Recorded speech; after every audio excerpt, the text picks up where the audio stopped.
Alors, Bismillah ar-Rahman ar-Rahim, Alhamdulillah, wa salatu wa salamu ala Rasulillah, wa ala alihi wa sahbihi wa man wala. Salam alaikum wa rahmatullahi wa barakatuh à tous. Alors, aujourd'hui, on se retrouve euh, pour une thématique bien précise qui est donc la prière, donc l'importance de la prière. Donc là, on est durant donc, ce mois béni de Ramadan et on arrive aux 10 derniers jours. On est déjà aux 10 derniers jours.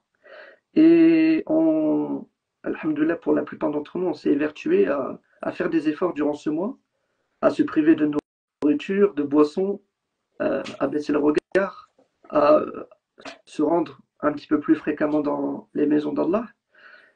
Et en fait, euh, la prière, malheureusement, pour beaucoup d'entre nous, dans beaucoup de foyers, eh bien, elle est absente, mais totalement. Et pour ceux qui prient, eh bien, la plupart, c'est en retard. Pourquoi? Parce que soit il y a l'école, soit il y a le travail, soit il y a la dounia qui nous aveugle et qui nous fait passer la prière en second plan. Et donc, du coup, aujourd'hui, on va essayer donc, de traiter cette thématique afin eh bien, de resensibiliser euh, les membres de la Oumma par rapport à cette question qui est la prière. Alhamdulillah. Donc, la première question que j'aimerais te poser, Cheikh Mahdi, par rapport à cette thématique-là, c'est que Ramadan, c'est un pilier pas comme les autres dans le sens où celui qui va être euh, non pratiquant par rapport à tous les autres piliers, subhanallah, il va rester attaché à Ramadan. Comment se fait-il que pour Ramadan, ceux et celles qui, en dehors de l'année, ne prient pas, ou ne payent pas leurs zakat, ou les mois d'aller au Hajj, mais n'y vont pas, eh bien, comment se fait-il que le mois de Ramadan est aussi pris à cœur par les membres de la Ummah, et pourquoi la prière est-elle, à côté de ça, délaissée, tout en sachant, Wallah alim, tu me dis si je me trompe, mais c'est que la prière euh, est, est, en- est à, est à appliquer, est à pratiquer en priorité. بارك الله فيك. الحمد لله والصلاة والسلام على رسول الله وعلى آله وصحبه ومن والاه. رب اشرح لي صدري ويسر لي أمري واحلل عقدة من لساني يفقهوا قولي. أما بعد, je commence avec l'invocation qu'avait fait Moïse devant Pharaon. رب اشرح لي صدري, oh Allah, apaise ma poitrine, ويسر لي أمري, facilite mon affaire, واحلل عقدة من لساني, enlève un nœud qui pourrait subvenir sur ma langue, يفقهوا قولي, pour que mon énoncé et mon propos puissent être bien compris. Tu sais, parce que on a partagé tout à l'heure la story, rappel sur la prière, j'ai imaginé les têtes de ceux qui nous suivent qui disent: Oh, encore un rappel sur la prière. C'est bon, on sait c'est quoi la prière. Et effectivement, comme le disait Rachid à l'instant, le rappel profite aux croyants d'une part, et d'autre part, avons-nous véritablement saisi ce que c'était que la prière? Pourquoi on donne tellement d'importance à la pratique de Ramadan? Parce que déjà, Ramadan, c'est facile, c'est un mois dans l'année, alors que la prière, c'est 5 fois par jour. Ramadan, c'est une adoration collective. La prière, on peut la faire collective, plus simplement à la mosquée, mais la plupart du temps aussi, c'est individuel. Ramadan, c'est un acte culturel, ou même, subhanallah, des personnes qui sont extrêmement loin de la religion, eh bien, pour Ramadan, s'il y a la culture de l'abstinence, de la nourriture, de la boisson, et bien entendu, les nuits ramadanesques, tu vois, les fameuses nuits culturelles ramadanesques. Donc, on va donner beaucoup d'importance culturelle à Ramadan, mais on va donner beaucoup moins d'importance à la prière. Or, pourtant, la prière, c'est une chose tellement, tellement importante que, comme il le dit, Amoud ad-Din, c'est le pilier de la religion. Il y a 5 piliers de l'islam, mais on dit également que la prière, c'est le pilier de la religion. Parce qu'Allah Jalla fi'ala a ordonné à Sayyidina Moussa alayhi salam wa aqim salata li dhikri, et accomplit la prière pour mon rappel, pour te rappeler de moi, les dhikri, pour que tu te rappelles de moi. La véritable question, on pourrait commencer d'ailleurs par là, en vrai de vrai, ceux qui ne prient pas ne se souviennent pas d'Allah subhanahu wa ta'ala et se sont coupés de la relation avec Allah subhanahu wa ta'ala. Ils peuvent nous dire ce qu'ils veulent. C'est le béaba dont on est en train de parler. C'est la base, c'est le pilier. Un pilier, c'est sur ça qu'on construit une maison. Ceux qui ne prient pas ne peuvent pas avoir une relation avec Allah subhanahu wa ta'ala. Combien même ils donneraient des sadaqat, combien même ils seraient bien dans la bienséance avec leurs parents, en ayant un bon comportement avec les parents, combien même tout leur voisinage, etc., ils l'aimeraient de manière incroyable. Celui qui n'accomplit pas la prière est une personne qui ne se rappelle pas et qui ne se souvient pas d'Allah. Au point où, dans une des écoles juridiques, c'est pas notre avis, bien entendu, mais celui qui n'accomplit pas la prière est un mécréant. Au point où, dans certaines écoles juridiques, ils nous disent que le viol, le vol, le meurtre, le riba, toutes ces choses-là sont moins graves que d'abandonner la prière. Ce n'est pas notre propos. Mais c'est un avis qui se respecte, et c'est un avis qui est répandu chez des millions et des millions de personnes, notamment chez l'école Hanbalite, qui a également une autre un autre hadith qui dit que celui qui ne fait pas la prière est un fasiq. Celui qui ne fait pas la prière, encore une fois, c'est une personne qui se coupe d'Allah Jalla fi'ula. Donc maintenant, la véritable question, c'est qu'est-ce qui nous empêche maintenant de faire la prière? Et qu'est-ce qui nous empêche réellement de devenir des musulmans complets, convaincus, avec une complétude de la foi? Ça, c'est une vraie question. Barakallahu fik. Euh, Tu sais, parfois, cette question elle revient souvent durant Ramadan. Et Wallahu alam, moi, à chaque fois que je l'entends, euh, rien que la question est problématique en soi. Est-ce que mon jeûne est valable si je ne prie pas? Et en fait, j'ai toujours cette impression que, en disant oui, qu'il est valable, bah, la personne va se dire, ah bah c'est bon, je vais me cantonner qu'à jeûner le mois de Ramadan et je vais pas prier. De toute façon, il est valable, donc tranquille.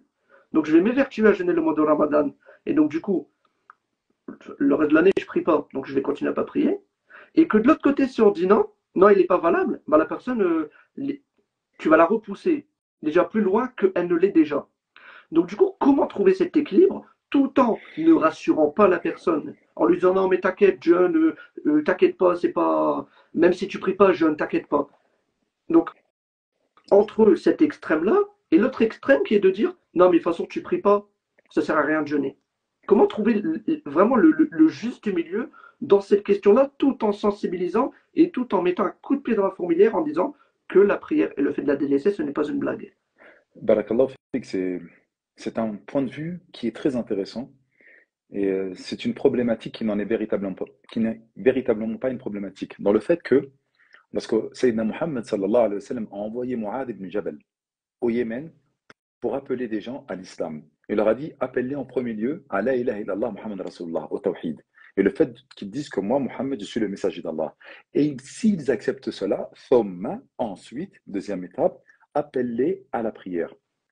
Et s'ils acceptent cela, troisièmement, appelle-les aux jeunes du mois de Ramadan, la zakat et le pèlerinage à la Mecque. Tu vois, il y a des marahel, il y a des étapes, il y a des jalons qu'il faut respecter. Et là, on s'est retrouvé en fait avec une horde de musulmans qui ont acquis l'islam de manière culturelle et qui se retrouvent en fait à avoir Ramadan dans la manière d'agir culturellement parlant parce ils ont hérité cela de leurs parents, de leurs grands-parents, de leur pays d'origine. Et donc, ils se retrouvent à jeûner le mois de Ramadan.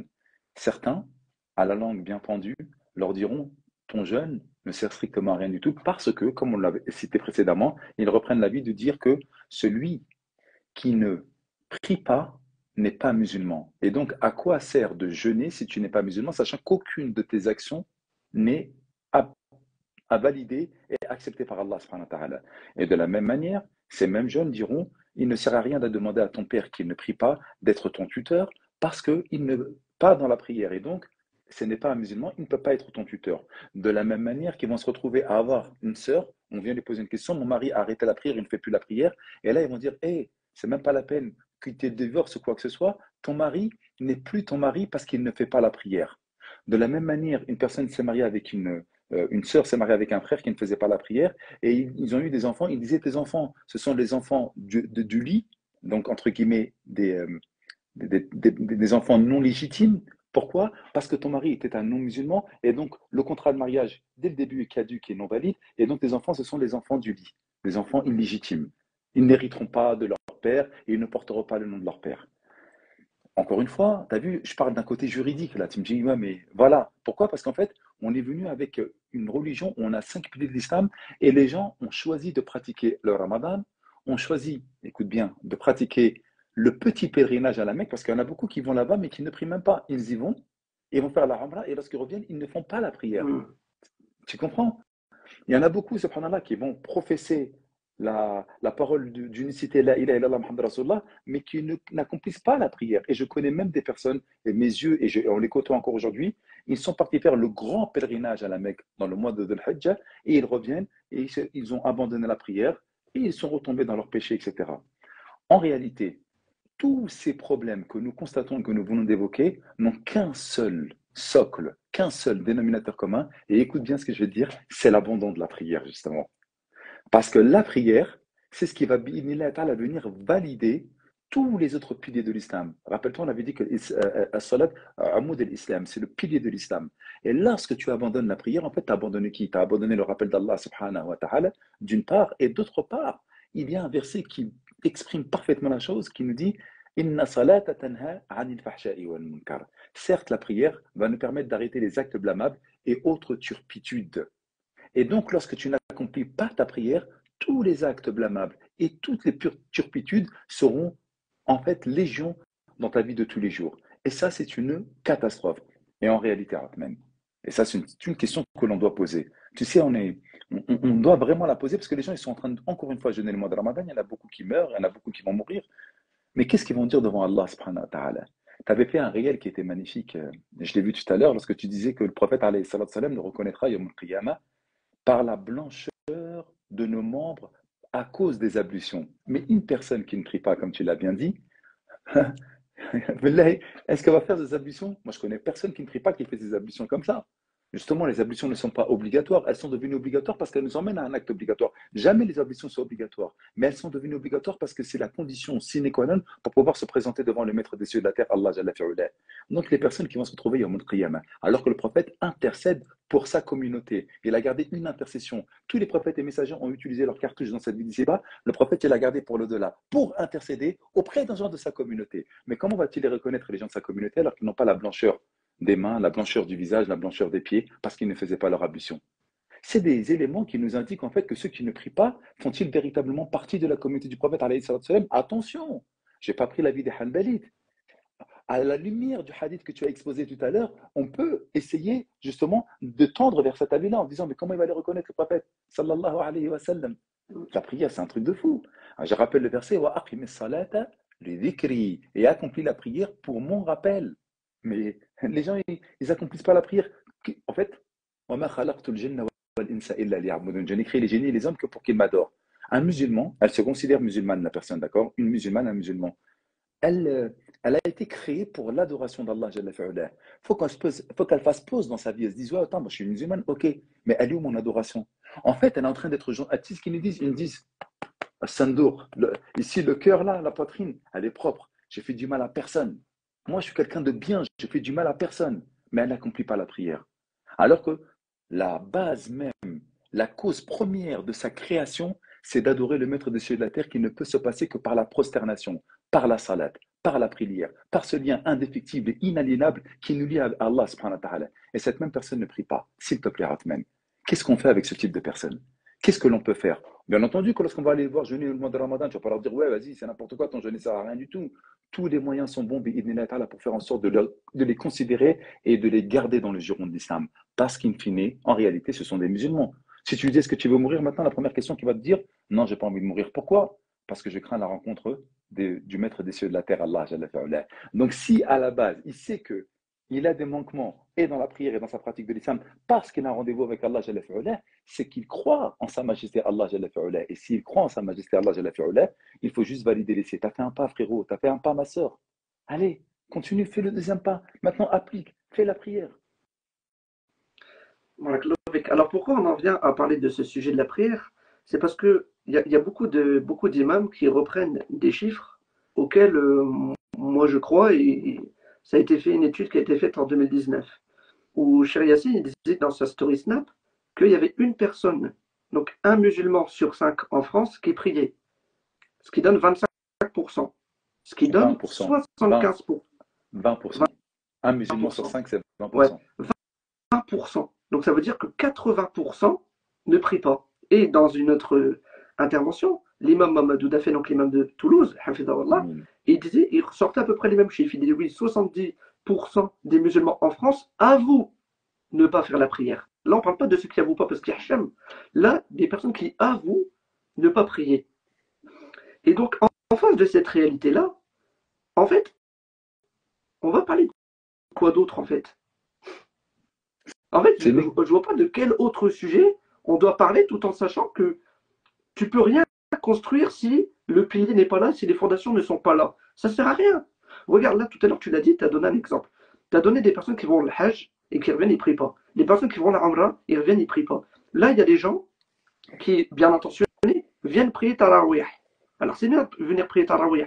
Mais si c'est pour ne pas prier le Subh le lendemain matin,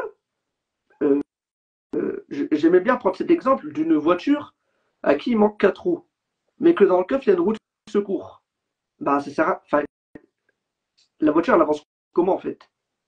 Et un autre élément, bon, souvent je me fais taper dessus quand je donne cet exemple-là, mais c'est juste pour imager, c'est juste pour s'arrêter sur la forme et non pas sur le fond de l'histoire.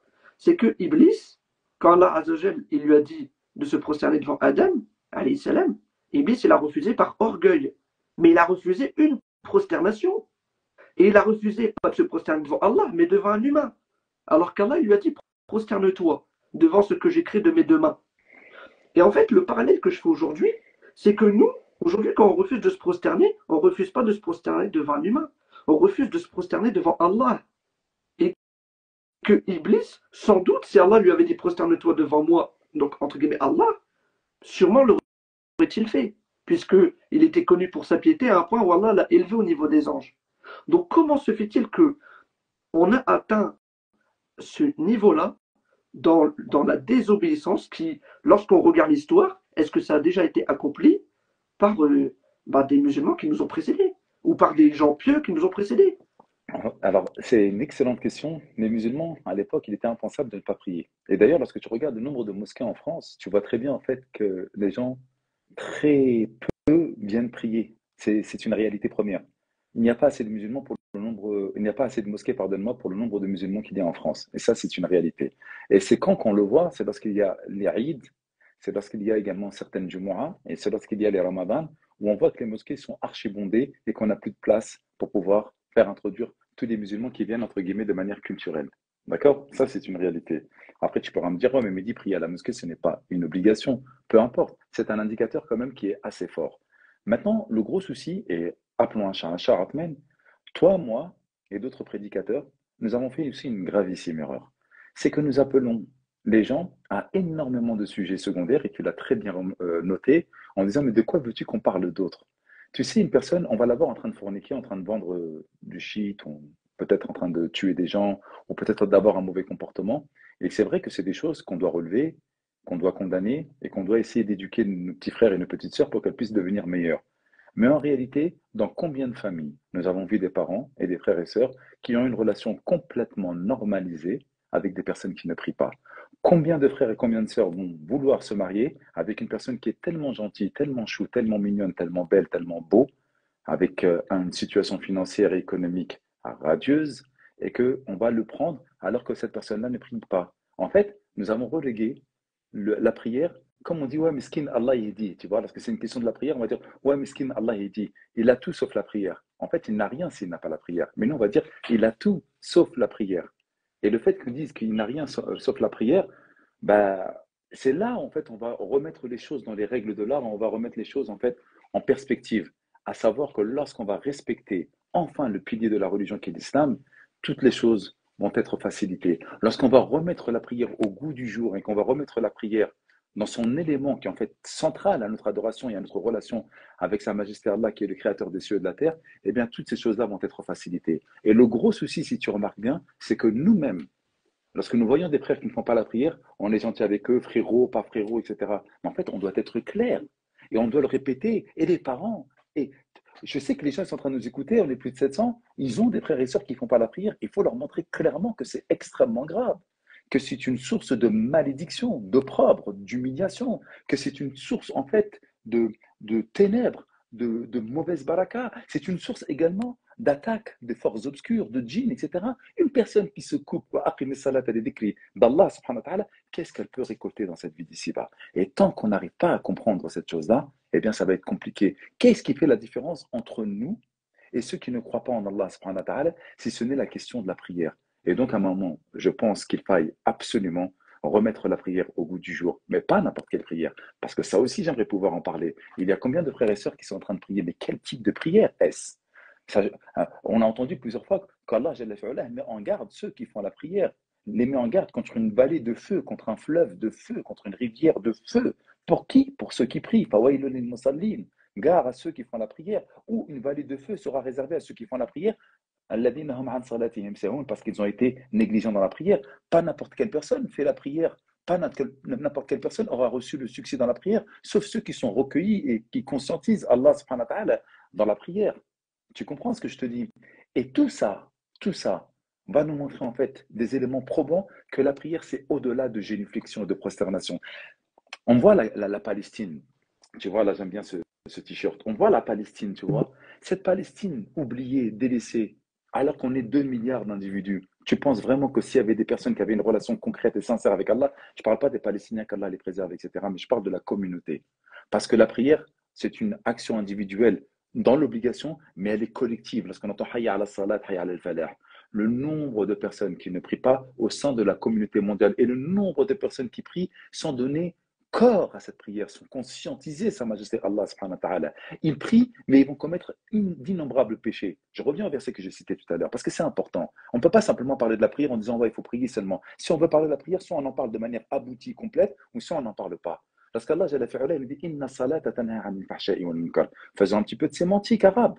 Inna, harf tawkid, c'est une parole de certitude. Donc en fait, Allah, ce que tu dis, Inna, il n'y a pas d'échappatoire. Certes, la prière va nous permettre d'arrêter les actes blâmables et turpitudes. Ça va prendre un temps, 6 mois, un an, allez, à tout casser 2 ans. Arrêter le chichon, arrêter la substance, arrêter de vendre, arrêter de fourniquer, arrêter avec sa petite amie, arrêter avec son petit copain. Lorsque tu es en prosternation avec Allah et que tu te prosternes et que tu conscientises, tu dis, mais attends, mais là j'ai rendez-vous avec ma copine, avec mon copain, et là je suis en train d'adorer Allah, mais c'est pas normal. Ou attends, là je vais retourner prendre un four, je suis en train de faire un rappel, et je suis en train de dire tout à l'heure, subhanallah, est-ce que, ouais, je le disais avec Alain, on en avait parlé dans le live d'hier, mais tu étais le même là. Les gens, en fait, ils continuent, ils demandent à avoir la baraka alors qu'ils sont en train de tenir un four et ils font la prière.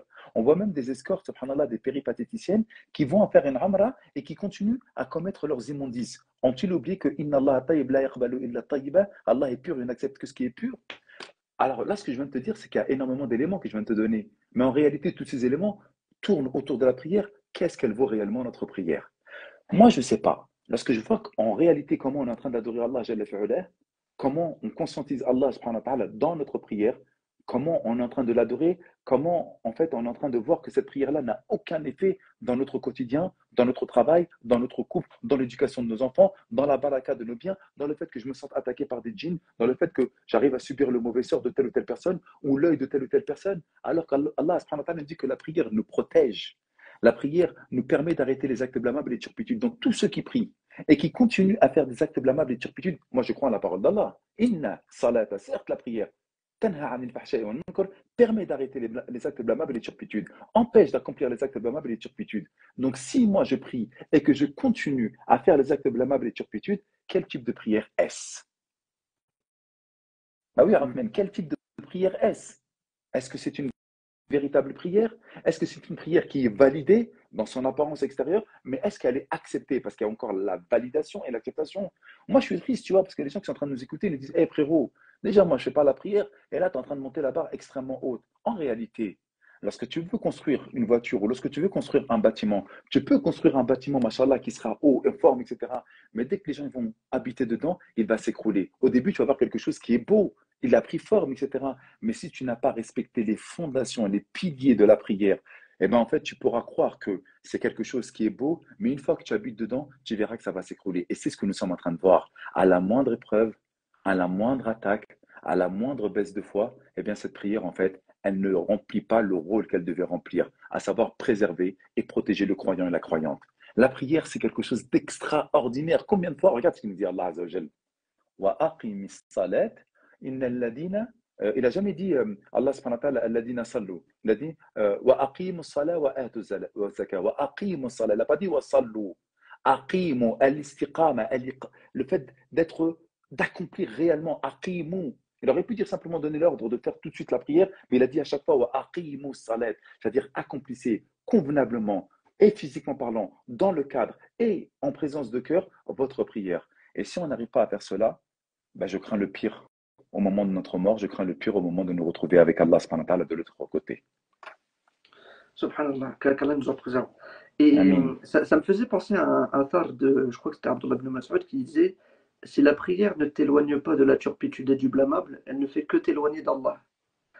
Et il y avait un autre hadith où, tu me reprends si je me trompe, qu'un homme accomplissait la prière devant le prophète alayhi salam, et le prophète alayhi salam, à chaque fois il le reprenait en disant tu n'as pas prié, tu n'as pas prié, tu n'as pas prié. Et c'est un petit peu l'image de ce que tu donnais là maintenant, c'est-à-dire quel type de prière on fait. Alors peut-être que lui c'est parce que les gestes il les faisait pas comme il faut, mais nous les gestes peut-être qu'on les fait de manière valide au niveau législatif, ça a l'air peut-être d'être valide. Mais est-ce que le cœur est, comme Allah le dit dans le Coran, قَدْ أَفْلَحَ الْمُؤْمِنُونَ الَّذِينَ هُمْ فِي صَلَاتِهِمْ خَاشِعُونَ. Hein, bienheureux sont les croyants, ceux qui, lorsqu'ils prient avec concentration, humilité et crainte.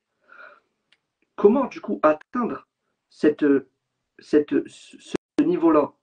Comment passer d'une prière mécanique à une prière spirituelle euh, remplie d'amour et remplie de ce que le prophète alayhi salam considérait lui comme la prunelle de ses yeux?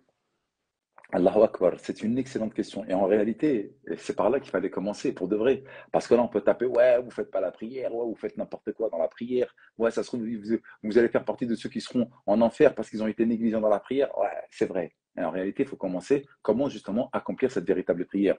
Lorsqu'on regarde la sira du prophète, alayhi salatu wassalam, la prière a été rendue obligatoire en l'an 10 de l'Hégire.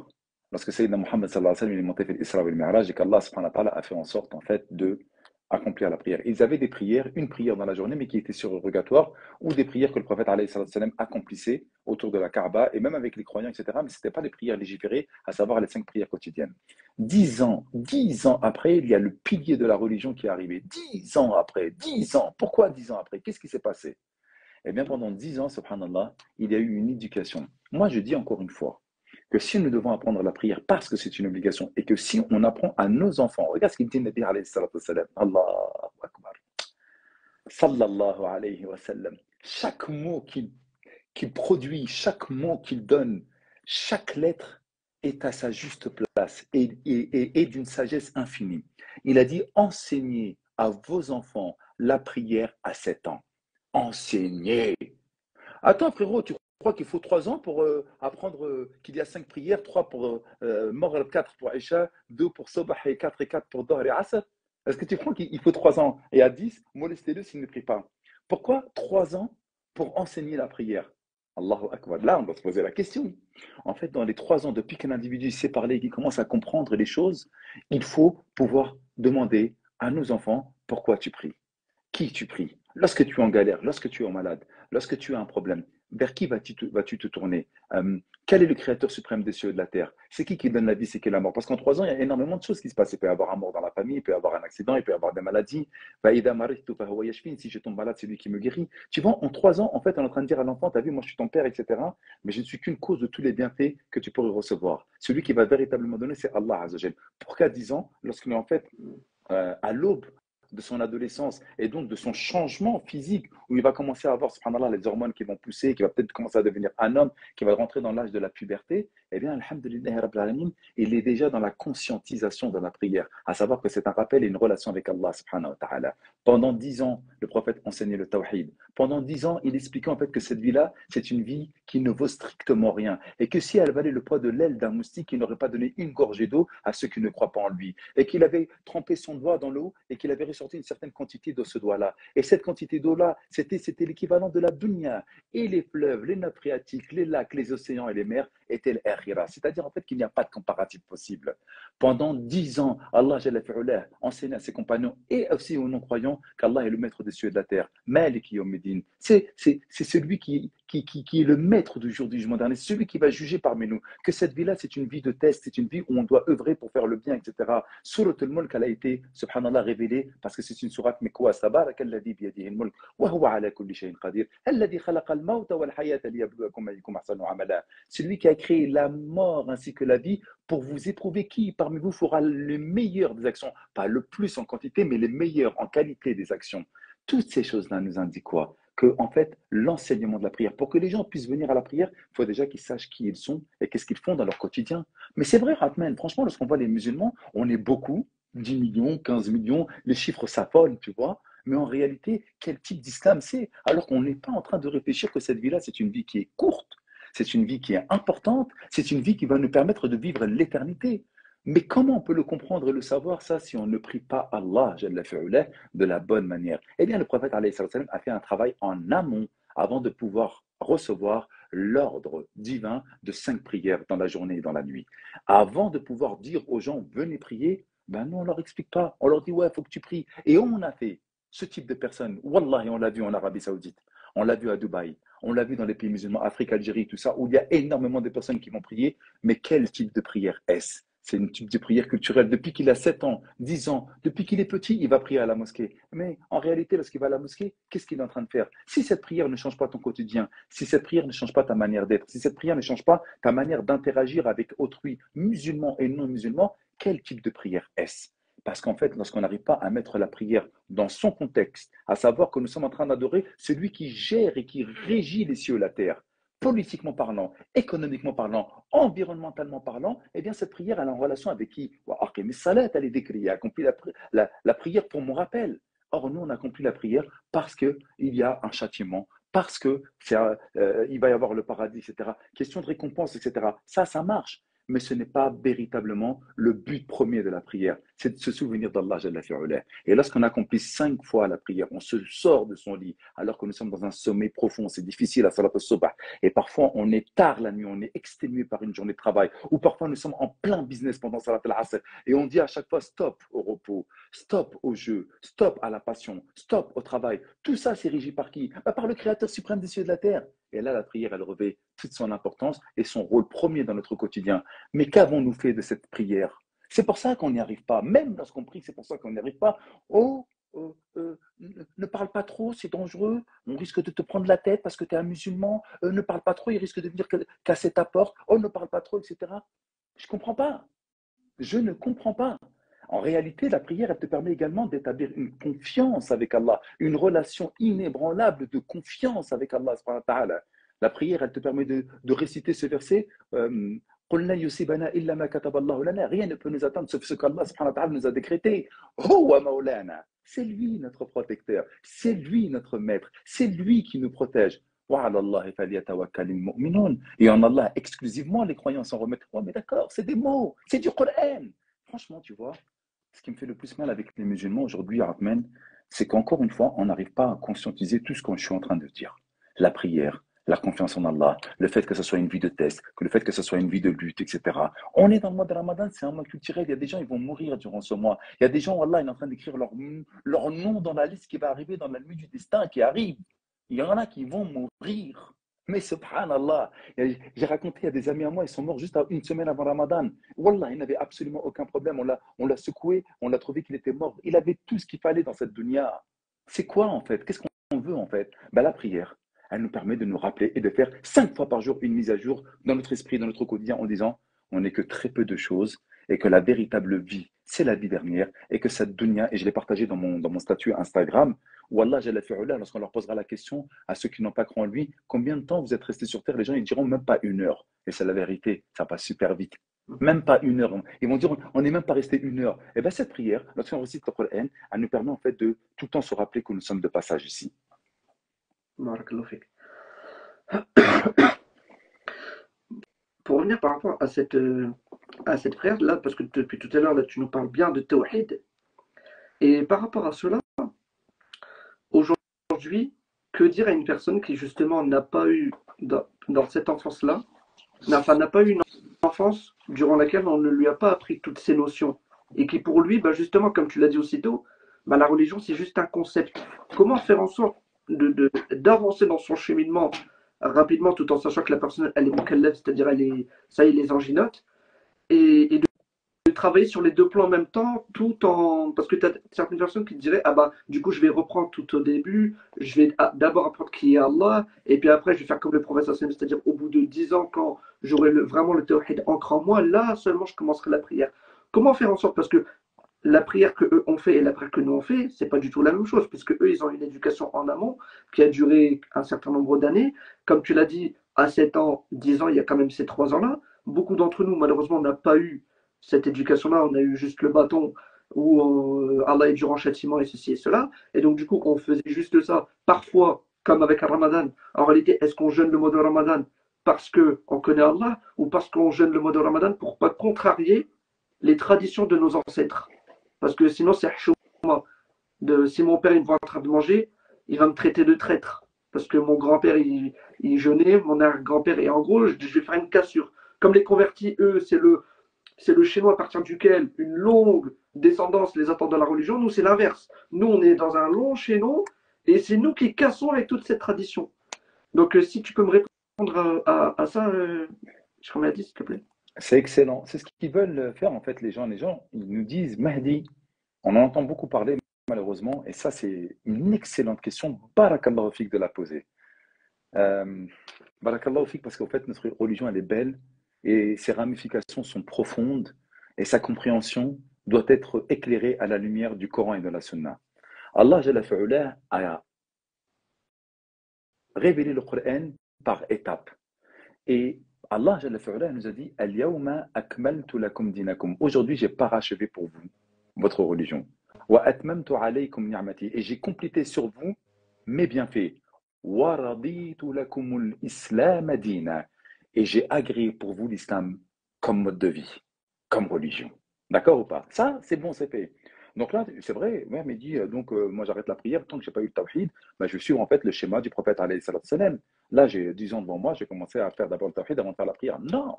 Pourquoi non? Parce qu'en fait, maintenant, la religion, elle est complète, les piliers sont complets, et lorsqu'on rentre, on doit rentrer, autre lot fait selmikaf, nous dit Allah subhanahu wa ta'ala, rentrer en pleine soumission entièrement dans l'islam. C'est pas un islam à la carte maintenant, parce que ça y est, il a été révélé. Et donc, il y en a qui vont me dire, ouais, mais Mehdi, t'as vu, là, le monde, il va extrêmement mal, on est en période mécoise. Période mécoise, c'est quoi? C'est tawhid, da'wa sirriya, faire une da'wa de manière secrète, regarde, on se fait décimer partout, on est avili partout, etc. Donc là, on est en période mécoise. Il y en a qui vont dire non, on n'est pas en période mécoise, ça y est, la religion elle est complète. Maintenant, regarde, on est même en période médinoise. On a des États musulmans, etc. Et on peut pratiquer notre religion de manière globale. En réalité, Othman, lorsque tu regardes le globe terrestre, il y a des musulmans partout. Tantôt, il y en a qui seront en période mécoise où ils ne pourront pas exprimer leur religion. Tantôt, il y en a qui seront en période médinoise où ils ont pleinement les bases de leur religion et ils peuvent même, machallah, prier de manière ouverte et exceller dans la prédication de la religion. Tantôt d'autres sont juste à la fin de la période mégoise et ils sont prêts, machallah, à partir dans un endroit où ils pourront mieux adorer la religion. Et dans les endroits du monde, partout, Allah Jalla fa'ala, a fait en sorte que dans la sira du prophète et dans les versets coraniques, tu peux te retrouver, toi, dans ta situation, à pratiquer un moment de la vie du prophète, alayhi salatu wassalam. T'as compris ou pas ce que je veux dire? Mhm. Mais dans les principes élémentaires de l'adoration, nous devons tout faire. Parce que, comme il a dit Allah, j'ai parachevé pour vous cette religion. Ça y est, elle est finie. On ne peut pas maintenant prendre à la carte, moi je suis là, ou il faut faire ci, il faut faire ça. Non. Maintenant, c'est partout pareil. Tu peux pratiquer la religion politiquement parlant et tu peux pratiquer la religion communautairement parlant. Parce que la Palestine, parce que Ramadan, parce que toutes ces choses-là, ce sont des adorations en réalité collectives. On commence à jeûner tous ensemble. Et on fait l'Aïd tous ensemble. Tu verras jamais quelqu'un, non, moi j'ai vu, non, moi j'ai pas vu, etc.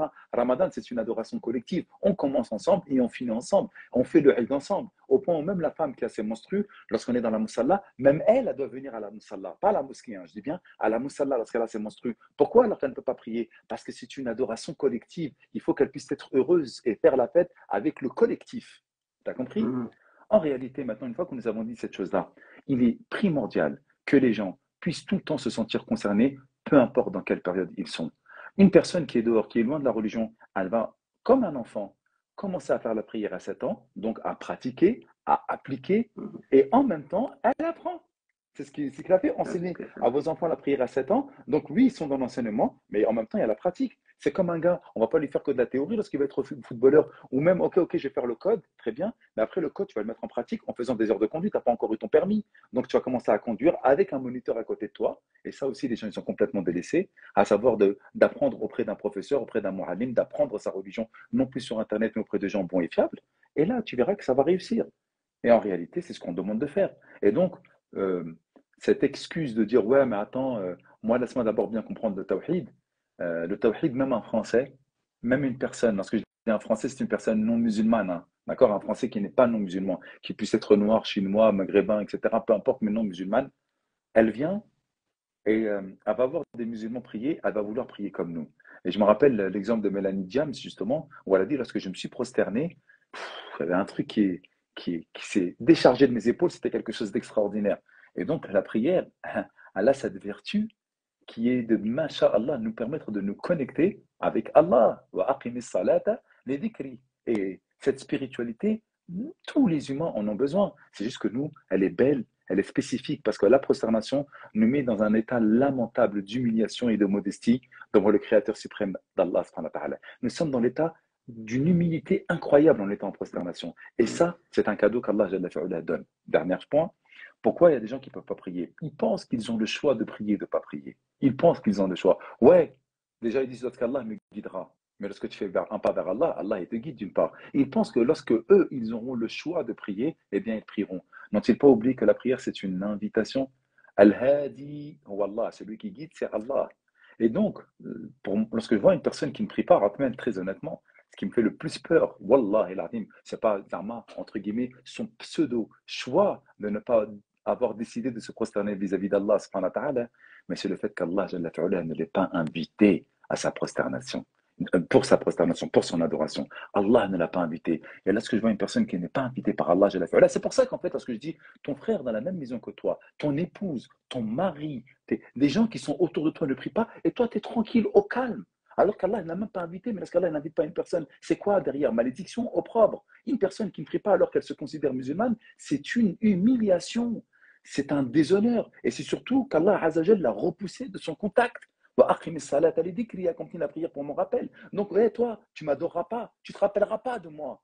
Mais quelle est la pire des choses de ne pas se rappeler du Créateur suprême des cieux et de la terre, celui qui donne la vie, la santé, nos épouses, les biens, le paradis, le bien-être, la sécurité, je sais pas, tous ces sentiments intérieurs également, intérieurs et extérieurs. Mm. C'est une folie. Mm. Ceux qui ne prient pas, c'est une folie. En fait, comme tu as dit, en fait, Wallah alim, on est beaucoup dans les calculs mathématiques avec Allah. C'est-à-dire, en fait, on croit que Allah, c'est comme notre prof de maths. C'est-à-dire, tout le long de l'année, j'ai rien foutu, mais 2 semaines avant le bulletin ou 2 semaines avant la réunion parents-prof, je vais faire mine d'avoir un bon comportement pour que sur l'appréciation du bulletin, ils mettent quelque chose de positif. Et donc, tu as, comme tu l'as dit, cette négligence qu'on a de par notre comportement avec Allah, et on a cet espoir de vivre longtemps, et que dans ce longtemps-là, quand même, un mois avant de mourir, je fais taouba, je dirais la ilaha illallah et j'irai le paradis. Et en fait, Ben, vas-y, vas-y. non, mais le problème, il est là, Habibi. Je l'ai dit avec Alain. Lorsqu'on fait Tahiyyatulillah, Zakiyatulillah, il y a une invocation que le prophète alayhi salatu wa sallam nous a enseignée. Allahumma hafidna min fitnatil mahya wal mamat. Contre la tentation de la vie et de la mort. La tentation de la vie, c'est de désobéir à Allah, les turpitudes, la fornication, le mal, le vol, tomber dans la magie, toutes ces choses-là, tu vois, s'éloigner d'Allah Azza wa Jal. Wa fitnatil mamat. Et la tentation de la mort, c'est au moment où tu vas mourir, en fait, de ne pas pouvoir justement dire ce que tu viens de dire. Vraiment, tu penses que tu vas pouvoir dire la ilaha illallah au moment de ta mort, alors que toute ta vie, tu n'as pas considéré la ilaha illallah. Comment? En étant en prière. Tu n'as pas calculé Allah et tu penses qu'au moment, il y en a qui disent, ouais, papa, il buvait de l'alcool, il jouait au tiercé, etc. Et il répète derrière lui, papa, la ilaha illallah, papa, la ilaha illallah, papa, la ilaha illallah. Dis la ilaha illallah, papa. Mais papa, il a le râle. J'ai vu d'innombrables personnes mourir, tu vois. Il n'arrive même pas à prononcer et des fois, il est déjà, son esprit n'est plus là. On essaie de le faire répéter, on prend même le doigt, tu vois, on prend le doigt et on sort le doigt comme ça. Et la miskine a la fille avec des pleurs et le fils avec des pleurs. Il est en train de faire répéter la ilaha illallah. Ou comme celui qui dit, ouais, mais celui qui meurt pendant le mois de Ramadan, les portes de l'enfer sont fermées et les 8 portes du paradis sont grandes ouvertes. D'accord ou pas? Et donc, Masha'Allah, celui qui meurt pendant le mois de Ramadan, c'est bon, il rentre au paradis? Absolument pas. Celui qui meurt pendant le Ramadan alors qu'il était dans un café chicha, etc., tu crois que les portes de l'enfer, c'est fini? Non. Pourquoi le prophète sallallahu alayhi wa sallam a dit celui qui meurt pendant le Ramadan? C'est comme s'il avait atteint le paradis, parce que le mois de Ramadan, pour un croyant, base, c'est qu'il lit le Coran, c'est qu'il fait la salat, c'est qu'il fait du bien. Ah, lorsque tu fais ça, il y a le pouce qui vient. Ah, je viens de le remarquer, ça. D'accord. T'as remarqué ça? Non, là, pour moi, c'est nouveau. Ah, regarde, regarde, t'as vu? D'accord. Tu vois? Je fais ça, là, le cœur. Je sais pas s'il va te le mettre là. Parce que je le fais mal. Eh, mais là, Instagram, ils font des trucs. Attends, mais j'arrive pas à faire le cœur, hein. Je sais pas comment ça marche. Il va le faire comme TikTok. Il manque plus que les trompes d'éléphant ici. Astaghfirullah. Et donc, je te disais, lorsqu'on va se retrouver pendant Ramadan, lorsque tu vas mourir dans des adorations. Parce que foncièrement, le musulman, lorsqu'il est dans le mois de Ramadan, il se rapproche d'Allah, subhanahu wa ta'ala. Mm.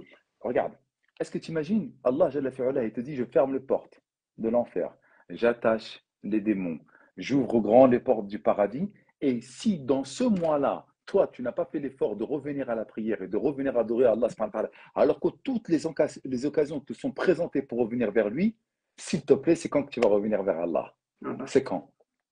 Non, mais sérieux, regarde, toutes les occasions, il te dit, viens, pendant Ramadan, viens, assure. Tu as toutes les occasions pour te rapprocher de lui. Et pendant ce moment-là, toi, tu ne le calcules pas. Mais en réalité, ton cœur, il est mort. En vrai, il est mort. Et c'est ce qu'il dit Allah Azza wa Jal. C'est les cœurs morts, ceux qui s'éloignent de lui. Après, qu'est-ce qui va se passer? Durant l'année, il y a des gens qui reviennent. La mort d'un être cher, un ami, euh, la- une maladie grave, la paraplégie, un cancer. Tu vois, des coups dramatiques qui leur permettra de revenir vers Allah subhanahu wa ta'ala, sans aucun doute. Mais avant ça, il y a quoi? Avant ça, il y a la souffrance. C'est pour ça qu'on dit que celui qui meurt pendant le Ramadan, il y en a un autre, il y a un hadith qui dit, et ce hadith-là, il y en a qui disent qu'il est authentique, il y en a qui disent qu'il est faible, que celui qui meurt la nuit du vendredi, masha'Allah, il rentre au paradis. Encore une fois, s'il y en a qui le considèrent authentique, celui qui meurt la nuit du vendredi parce qu'il a lu sur le tel parce qu'il se prépare au vendredi, parce qu'il a prié sur le prophète, alayhi salam, on parle d'un croyant. Mais nous, on a pris simplement que ces hadiths au premier, au premier plan, d'accord? Ouais, il est mort, c'est fini. Mais il y a des responsabilités, il y a des implications derrière. C'est ce que je suis en train de dire. Et nous, on est devenu une religion en fait d'apparence. On meurt pendant Ramadan, je fais ma prière, je vais à la mosquée. Tu sais, je suis escorte, mais je vais à la mosquée, je fais faire un amra. Ça va, alhamdoulilah. Je n'oublie pas mon Seigneur. Mais ton Seigneur, que tu l'oublies, que tu l'oublies pas, que tu l'adores, que tu l'adores pas, il n'a pas besoin de toi. Il est le riche et le puissant par excellence. Ton Seigneur, il est pur et il n'accepte que ce qui est pur. Il y a des mecs que je connais qui vendent, subhanallah, de drogue et ils donnent, mashallah, de l'argent en secret à tout le monde. Je fais, ton argent, il n'est pas accepté, hein. Et d'ailleurs, il y a même un hadith du prophète alayhi salam, qui dit que tout ce qu'il a donné retournera contre lui, yawm al-qiyamah. Tu crois quoi? Allah, il avait besoin que tu donnes ton argent alors qu'il est sale. Mais c'est lui qui pourvoit, c'est lui qui donne l'argent, c'est lui qui donne la richesse, c'est lui qui donne la santé, c'est lui qui donne tout. Et toi, Zama, ouais, j'ai un puis regarde, je fais du haram et je donne. Mais Allah, il est pur. Il n'accepte que les actes de pureté. Quand allons-nous comprendre cette chose-là? Quand allons-nous réfléchir à cette chose-là? Tu sais, il y a beaucoup d'idées qui s'entrechoquent dans ma tête concernant la prière, mais en réalité, notre communauté, elle est vraiment triste, fatiguée, malade, humiliée, avilie, en France, entre autres, et un petit peu partout ailleurs, encore une fois, à cause du pilier de base que nous ne sommes pas en train d'accomplir. Et au premier abord, pour ceux qui ne prient pas complètement, et même pour ceux qui prient, mais qui n'ont pas donné véritablement consistance à la prière. On en parle de ceux qui prient le soir, Dohr, Maghrib, Asr, Aïcha, ensemble. Ah, je suis à quelle raka'a et j'ai récité quelle sourate, Subhan Rabbi Allah, Subhan Rabbi Allah, Subhan Rabbi Allah, au sujoud, et qui se dépêchent de le faire. On en parle également de cette chose-là. Alors que si Allah Azza wa Jalla a fait en sorte d'avoir 5 prières dans la journée, c'est pas pour rien. C'est qu'il veut que tu te coupes de la journée, que tu te coupes de ton travail, que tu te coupes de ton sommeil, que tu te coupes de ta passion. Hé, tout ça, ça vaut rien. C'est moi, Allah, que tu dois adorer. Tout ça, ça vaut rien. Rappelle-toi de moi. Tout ça, ça vaut rien. Si tu gagnes ta vie, si tu arrives à vivre dans telle ou telle situation, ou si tu aimes telle ou telle passion, c'est parce que c'est moi qui ai créé tout ça. Maintenant, tu fais pause et tu te rappelles de moi. Mais là, ce que tu choisis quand toi, tu adores Allah, Jalla fi'ala, alors que c'est lui qui te donne rendez-vous, c'est le maître qui dispose de ses serviteurs et non pas ses serviteurs qui disposent du maître en disant, Ya Allah, on se rejoint tout à l'heure, on fait les 5 prières, ou les 4 prières de la journée, ou même les 5 prières parce qu'il ne se lève pas pour Sobah, parce qu'il est à 4 heures du matin, il se lèvera et il priera lorsqu'il se lèvera. Tu as vu, à 8 heures, 9 heures, avant d'aller au travail, avant son bol de céréales. C'est quoi ça? C'est quoi ça? C'est bien, tu fais la prière. Je n'ai pas dit qu'il faut l'arrêter, continue à la faire. Mais l'imam Malik, entre autres, dit que cette prière-là, elle n'est pas valide. Une prière sortie de son heure, sans aucune raison valable, est une prière qui n'est pas valide. Tu dois de la faire, parce que c'est une dette que tu as vis-à-vis d'Allah, mais elle n'est pas valide. Elle n'est pas faite à son heure. Et tu devras répondre de cela, Yawm al-Qiyamah. Oh là là, mais dis, Atman, votre live, il est dur là. Vous voyez pas, subhanallah, que nous sommes avilis, humiliés, que nos musulmans ils sont en train de mourir et de dépérir, que dans tous les pays musulmans où il y a un minaret, où on évoque l'Aden, c'est des pays du tiers-monde, alors qu'on a tout ce qu'il faut pour pouvoir être riche, alors qu'on a tout ce qu'il faut pour pouvoir être développé, etc. Mais on n'arrive pas à le faire. Pourquoi? Parce que c'est Allah qui donne. Et nous, on s'est coupé d'Allah, subhanahu wa ta'ala. Ah, ça donne Tu raison de vois, quoi réfléchir. tout est lié, hein. Tu vois, tout est lié en fait. Justement, s'il y a un pilier dont on ne parle pas assez, je trouve, c'est la prière. Mais ce pilier-là, on est bien d'accord qu'il est lié à Shahadatayn. Parce que lorsque tu Oui. dis La ilaha illallah, tu es en train d'attester qu'il n'y a nulle autre divinité qui mérite d'être adorée La, si ce n'est Allah. voilà. La ma'bouda, effectivement, c'est ce qui est sous-entendu, digne d'être adoré, si ce n'est Allah. Bah oui. Bah Mais quand oui. tu fais autre chose, lorsqu'Allah t'appelle et que tu sors la prière de son temps parce que tu avais une occupation, est-ce que tu n'as pas mis cette chose avant Allah, que toi tu dis peut-être ne pas adorer, certes, mais dans la forme et de ce que l'on voit, on se pose quand même des questions. Parce que quand Tu- tu dis, ouais, moi je regroupe Dhor, l'Asr, le Maghrib, Isha, là, Allah, tu l'as pas mis au second plan. Tu l'as mis avant de dormir. mais tu as parfaitement raison. Et c'est la raison pour laquelle Allah, subhanahu wa ta'ala, il nous l'a dit dans le Coran, et je l'ai cité plusieurs fois avec toi, Afara'ayta man ittakhadha ilahahu hawah. N'as-tu pas vu celui qui a pris pour divinité ses passions? C'est quoi en fait divinité? Qu'est-ce qu'une divinité? Une divinité, c'est lorsqu'on voue sa vie à une divinité. Et la divinité n'est pas forcément une statue, un dieu, elle peut être de toutes sortes. Vouer sa vie à quelque chose, c'est ça une divinité. Je voue un culte à tel ou tel joueur, à tel ou tel chanteur. Je voue un culte à mon entreprise, à mon travail. Je voue un culte à ma passion qui est la musique. Il va acheter des pianos euh, euh, incroyables. Il va passer énormément de temps. Je voue ma vie à quelque chose. C'est ça en fait, vouer un culte à quelque chose. C'est vouer sa vie à quelque chose. Lorsqu'Allah, il te dit qu'il ne faut adorer personne d'autre si ce n'est lui, et que tu peux avoir des passions, mais que ces passions risquent de te détourner de l'adoration d'Allah, Allah nous dit, n'as-tu pas vu celui qui a pris pour divinité ses passions? Divinité ses passions? La passion du clan, la passion de la tribu, la passion du patriotisme, la passion du pays, du nationalisme, où le nationalisme va passer au-delà de la fraternité islamique. La passion du football, où je vais voyager dans les quatre coins du monde, ou la passion du travail, où je vais retarder mes prières parce que le travail est plus important, parce que j'ai un rendez-vous avec un client, parce que je dois faire tel ou tel mail, etc. Peu importe. Lorsque tu mets Allah au second plan, forcément, c'est que tu voues ta vie à autre chose qu'Allah subhanahu wa ta'ala. En fait, tu sais, les gens ils n'aiment pas trop, ils disent ouais, mais c'est trop facile, c'est trop cartésien ce que tu es en train de dire, ça ne marche pas comme ça. Viens, on se pose. Allah, il nous a donné 5 prières dans des temps bien précis. Pourquoi il a choisi des temps? On parle d'Allah, Azza wa Jal. Pourquoi il a dit à 5 moments, dans des laps de temps, d'accord, bien entendu, de Dhahr, tu as jusqu'à l'Asr pour faire Dhahr. Donc si Dhahr, aujourd'hui, il est à 13 heures, tu as jusqu'à 16h20 pour pouvoir faire l'Asr, heure parisienne. T'as quand même, subhanallah, 2h20 pour pouvoir faire Dhahr. C'est bon, tu as le temps, tu vois. Mais non, dans ces 2h20-là, je n'ai pas trouvé le temps pour faire 5 minutes.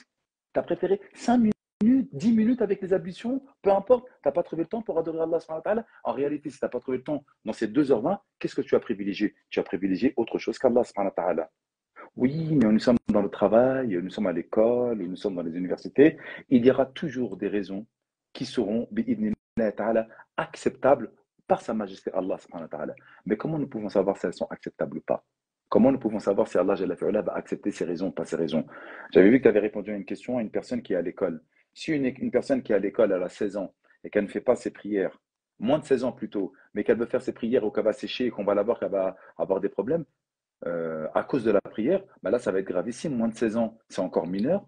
On peut le prendre. C'est quelqu'un qui est radicalisé. On va lui mettre une fiche S. On va peut-être même le prendre à ses parents alors qu'il était tranquillement chez ses parents, etc.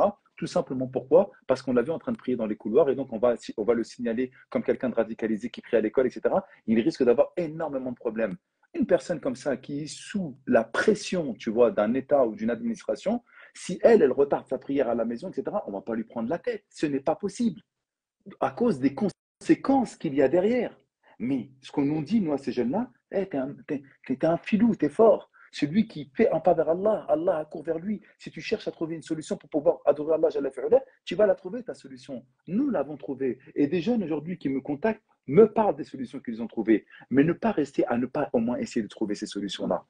Tu comprends ce que je suis en train de te dire ou pas? Allah, il voit très bien que nous sommes sous une pression ici islamophobe. Il le voit, toutes ces choses-là. Donc, si la personne ne peut pas prier à cause de cette pression islamophobe, Allah, Azzawajal, il est infiniment miséricordieux. Et il sait en fait que ce jeune-là, il est Allah au moment où lui, il a décidé de l'adorer.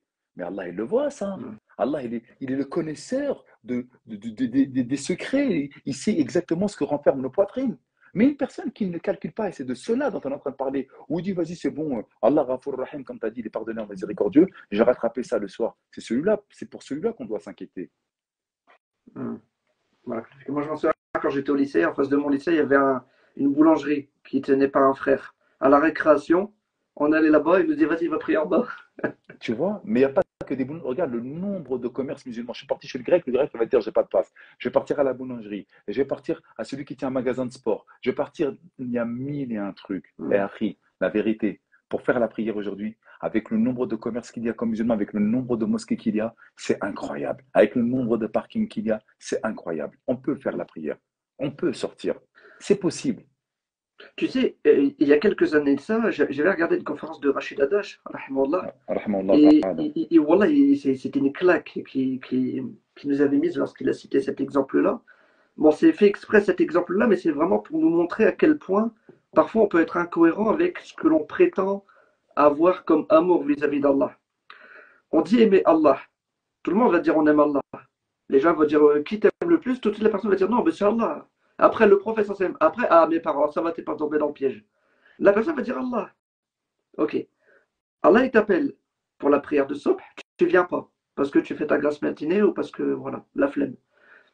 Par contre, il donnait cet exemple-là, qu'il y avait des gens qui se levaient tous les jours à 4 heures du matin et leur métier, c'était d'aller laver des toilettes. C'est fort. C'est Et fort. il a pris l'exemple des toilettes, mais on peut prendre l'exemple de l'usine, on peut prendre même l'exemple de métier dans lequel tu es dans des bureaux, derrière un ordinateur. On s'en fiche de ça. En fait, ce qu'il voulait mettre en parallèle, c'est que comment tu peux te lever tous les jours à 4 heures du matin, tout ça pour gagner un SMIC, et que de l'autre côté, tu te lèves pas pour gagner le paradis. C'est Rahmatullah alayhi. Il avait cette sagesse. Ya Shabab. Oh, vous les jeunes, il disait Rahmatullah alayhi. Donc voilà, Ah, justement, si tu peux rebondir sur ça, comment se fait-il qu'aujourd'hui, pour la dunya, on est prêt à se lever pour un salaire qui, wallah, et des fois, et pourtant, hein, le métier que l'on fait, la plupart du temps, on le fait pas par passion, on le fait par défaut, parce qu'il y a un loyer à payer. Et que donc, du coup, on se lève, on prend notre mal en patience, et on se barre, et on se dit vivement qu'Allah, il me sort de cette situation, et que je vive dans un travail qui va me permettre d'être bien, psychologiquement parlant, parce que je vais faire ce que j'aime. Donc, comment se je fait-il redis. qu'on, que pour quelque chose qu'on n'aime pas, on fait tous les efforts du monde, et même quand il y a des heures supplémentaires, on les fait, pour avoir 15 euros en plus. Et pourquoi de l'autre côté, lorsqu'Allah il nous appelle pour gagner, Allah il nous appelle dans la journée, allez, t'es au travail, t'es chez toi, il t'appelle une demi-heure par jour. Allez, 40 minutes. Et ceux qui prennent la mosquée, bon, alhamdoulilah, plus. Mais pour ceux qui travaillent et qui, bref, en hiver, c'est un petit peu compliqué, Allah il les appelle 30 minutes. Pour un paradis, on n'y va pas, mais pour un SMIC, on est prêt à faire des 9 heures de travail. Rahman, ce que tu dis, euh, c'est très très puissant. Et encore une fois, je suis désolé d'être encore une fois essentialiste. Je vais essentialiser mon propos. C'est-à-dire que je vais aller à l'essentiel et surtout, je vais essayer d'être le plus logique et cartésien possible. Harry, parce qu'on se lève à 5 heures du matin, prendre le métro, et on reconnaît, c'est toujours les mêmes places. Je l'ai fait, ça. On se lève à 5 heures du matin, et c'est toujours les mêmes places, et on reconnaît. On s'arrête devant le wagon, parce qu'on sait quand il va faire, on sait quand la correspondance elle va arrêter, etc. Et c'est toujours les mêmes têtes. Et sache que la plupart du temps, ces gens-là, alhamdoulilah, ils prient. D'accord ou pas? Mais ça, c'est, entre parenthèses, c'est une digression. Mais il y en a énormément qui ne prient pas. Qu'est-ce qu'ils ont fait? Ils ont cru à la promesse de la dunya et ils n'ont pas cru à la promesse d'Allah. Tu peux me raconter ce que tu veux. D'accord? Si tu te lèves, euh, par exemple, les gars, il va se lever parce qu'il est chauffeur à RATP ou parce qu'il fait le ménage. Donc, comme il est levé, bah, il profite pour faire la prière. Mais lorsque c'est samedi, dimanche ou lorsque c'est les vacances, bah, il ne se lève plus. Subhanallah, c'est un truc de Là, ouf. on y va. Encore une fois, je parle de ça, tu vois, ceux-là, parce qu'ils font la prière, d'accord?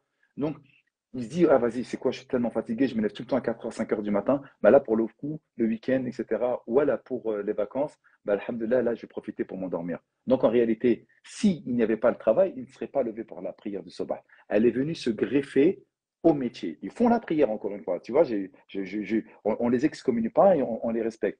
Mais en réalité, ces gens-là, ils croient en la promesse de la dunya qui ne vaut rien. C'est vraiment ça qui est en train de se passer. Pourquoi, encore une fois, si tu te lèves et que tu te prends la tête, comme tu as dit, pour un SMIC, que tu t'humilies, hein, parce que tous les métiers sont nobles, hein, d'accord ou pas, mais que parfois tu vas t'humilier à faire des métiers qui sont humiliants pour un SMIC, alors que tu devrais, subhanallah, plutôt te lever et essayer d'adorer Allah subhanahu wa ta'ala pour que lui te change ta situation, pour que lui te permette bi'idhnillah ta'ala, d'avoir un métier qui soit plus responsable, plus Je ne parle pas encore une fois que le métier, moi j'ai fait le métier de ménage, hein, d'accord, ou pas, c'est pas un métier d'humiliant. Lorsque tu as besoin de travailler, etc., je l'ai fait lorsque j'étais dans les études et au début de ma vie, j'avais besoin de travailler là-dedans. Je le regrette absolument pas. Et les gens qui y vont, qui ne sont pas qualifiés, qui viennent du pays parfois, etc., ils sont dans la nécessité de le faire. Je parle de métiers humiliants dans plein d'autres métiers, hein, que ce soit des métiers qui sont vraiment au contact des individus, où parfois on va mal leur parler, etc., etc. Qu'est-ce qui va se passer? Tu as cru en la promesse de la dunya et tu n'as pas cru en la promesse d'Allah Azza wa Jal. En vrai de vrai, c'est ça. Il va me dire, mais non, mais moi j'y crois, etc., etc. Mais en vrai de vrai, encore une fois, et on parle tout le temps de tawhid, celui qui donne la subsistance, celui qui donne l'argent, celui qui donne tout, c'est Allah, subhanahu wa ta'ala. Pourquoi, subhanallah, on n'arrive pas à comprendre cette chose-là? Ben, le fait de délaisser la prière ne permet pas de comprendre cette chose-là. Parce que lorsque tu fais ta prière, Allah, Jalla fi'ala, il te dit que la prière du sobah à l'heure, faite en plus en conglomération, vaut plus que la terre et ce qu'elle contient. Et dans la baraka du lever du bonheur, c'est quoi là? Ce que le prophète sallallahu alayhi wa sallam a dit, Allah subhanahu wa ta'ala a béni ma communauté pour son lever de bonheur. C'est quoi, billah, le lever de bonheur? On se lève de bonheur comme ça? Quelle est la première chose qu'on fait au moment où tu te réveilles? Regarde, tu viens de sortir de ta les encore, subhanallah, plein de darmèches, etc. Et la première chose que tu fais, c'est quoi? C'est tu te laves et tu adores Allah. Le premier acte que tu fais, c'est l'adoration d'Allah subhanahu wa ta'ala. Comment un individu qui a fait comme première action l'adoration et un contact avec Allah peut-il ne pas avoir de baraka? Nous avons des réussites individuelles, mais c'est dans la collectivité, c'est dans le collectif qu'on est en train de faillir malheureusement. Il va y avoir des réussites individuelles, mais dans la collectivité, on n'y arrive pas parce qu'il y a énormément de nos frères et de nos sœurs qui ont délaissé ce principe élémentaire qu'est la prière. J'aimerais vraiment que les gens sortent de ce paradigme que la prière, c'est une spiritualité. Wallah, non. La prière, c'est plus qu'une spiritualité. La prière, c'est beaucoup plus fort qu'une spiritualité. La prière, c'est un mode de vie, c'est une relation, c'est une porte ouverte à tous les bienfaits terrestres et célestes. Si les gens arrivent à comprendre que lorsque tu te connectes avec Allah, qui gère chaque aspect, des plus insignifiants aux plus grandioses, par le biais de la prière, ben là, on a tout réussi, on a tout gagné. Subhanallah. Tout à l'heure, tu avais évoqué l'Isra ou le Oui, Mi'raj, lorsque le prophète alayhi salam, il a rencontré Allah, et que euh, et qu'Allah subhanahu wa ta'ala, lui avait ordonné 50 prières. Moi, oui, ce qui m'a étonné dans ces narrations, c'est que le prophète alayhi salam, lui, il était chaud pour les faire les 50. oui. C'est parce qu'il a rencontré Moussa qu'il est reparti voir Allah pour lui demander le tarfif, c'est ça, Ouais. le, Tarfif, naam. L'allègement. l'allègement. Mais le prophète sallam, lui, il était chaud. Et en fait, subhanallah, ce que j'avais entendu dans un cours, c'est que le prophète alayhi salam, lui, il aurait très bien pu les faire, les 50.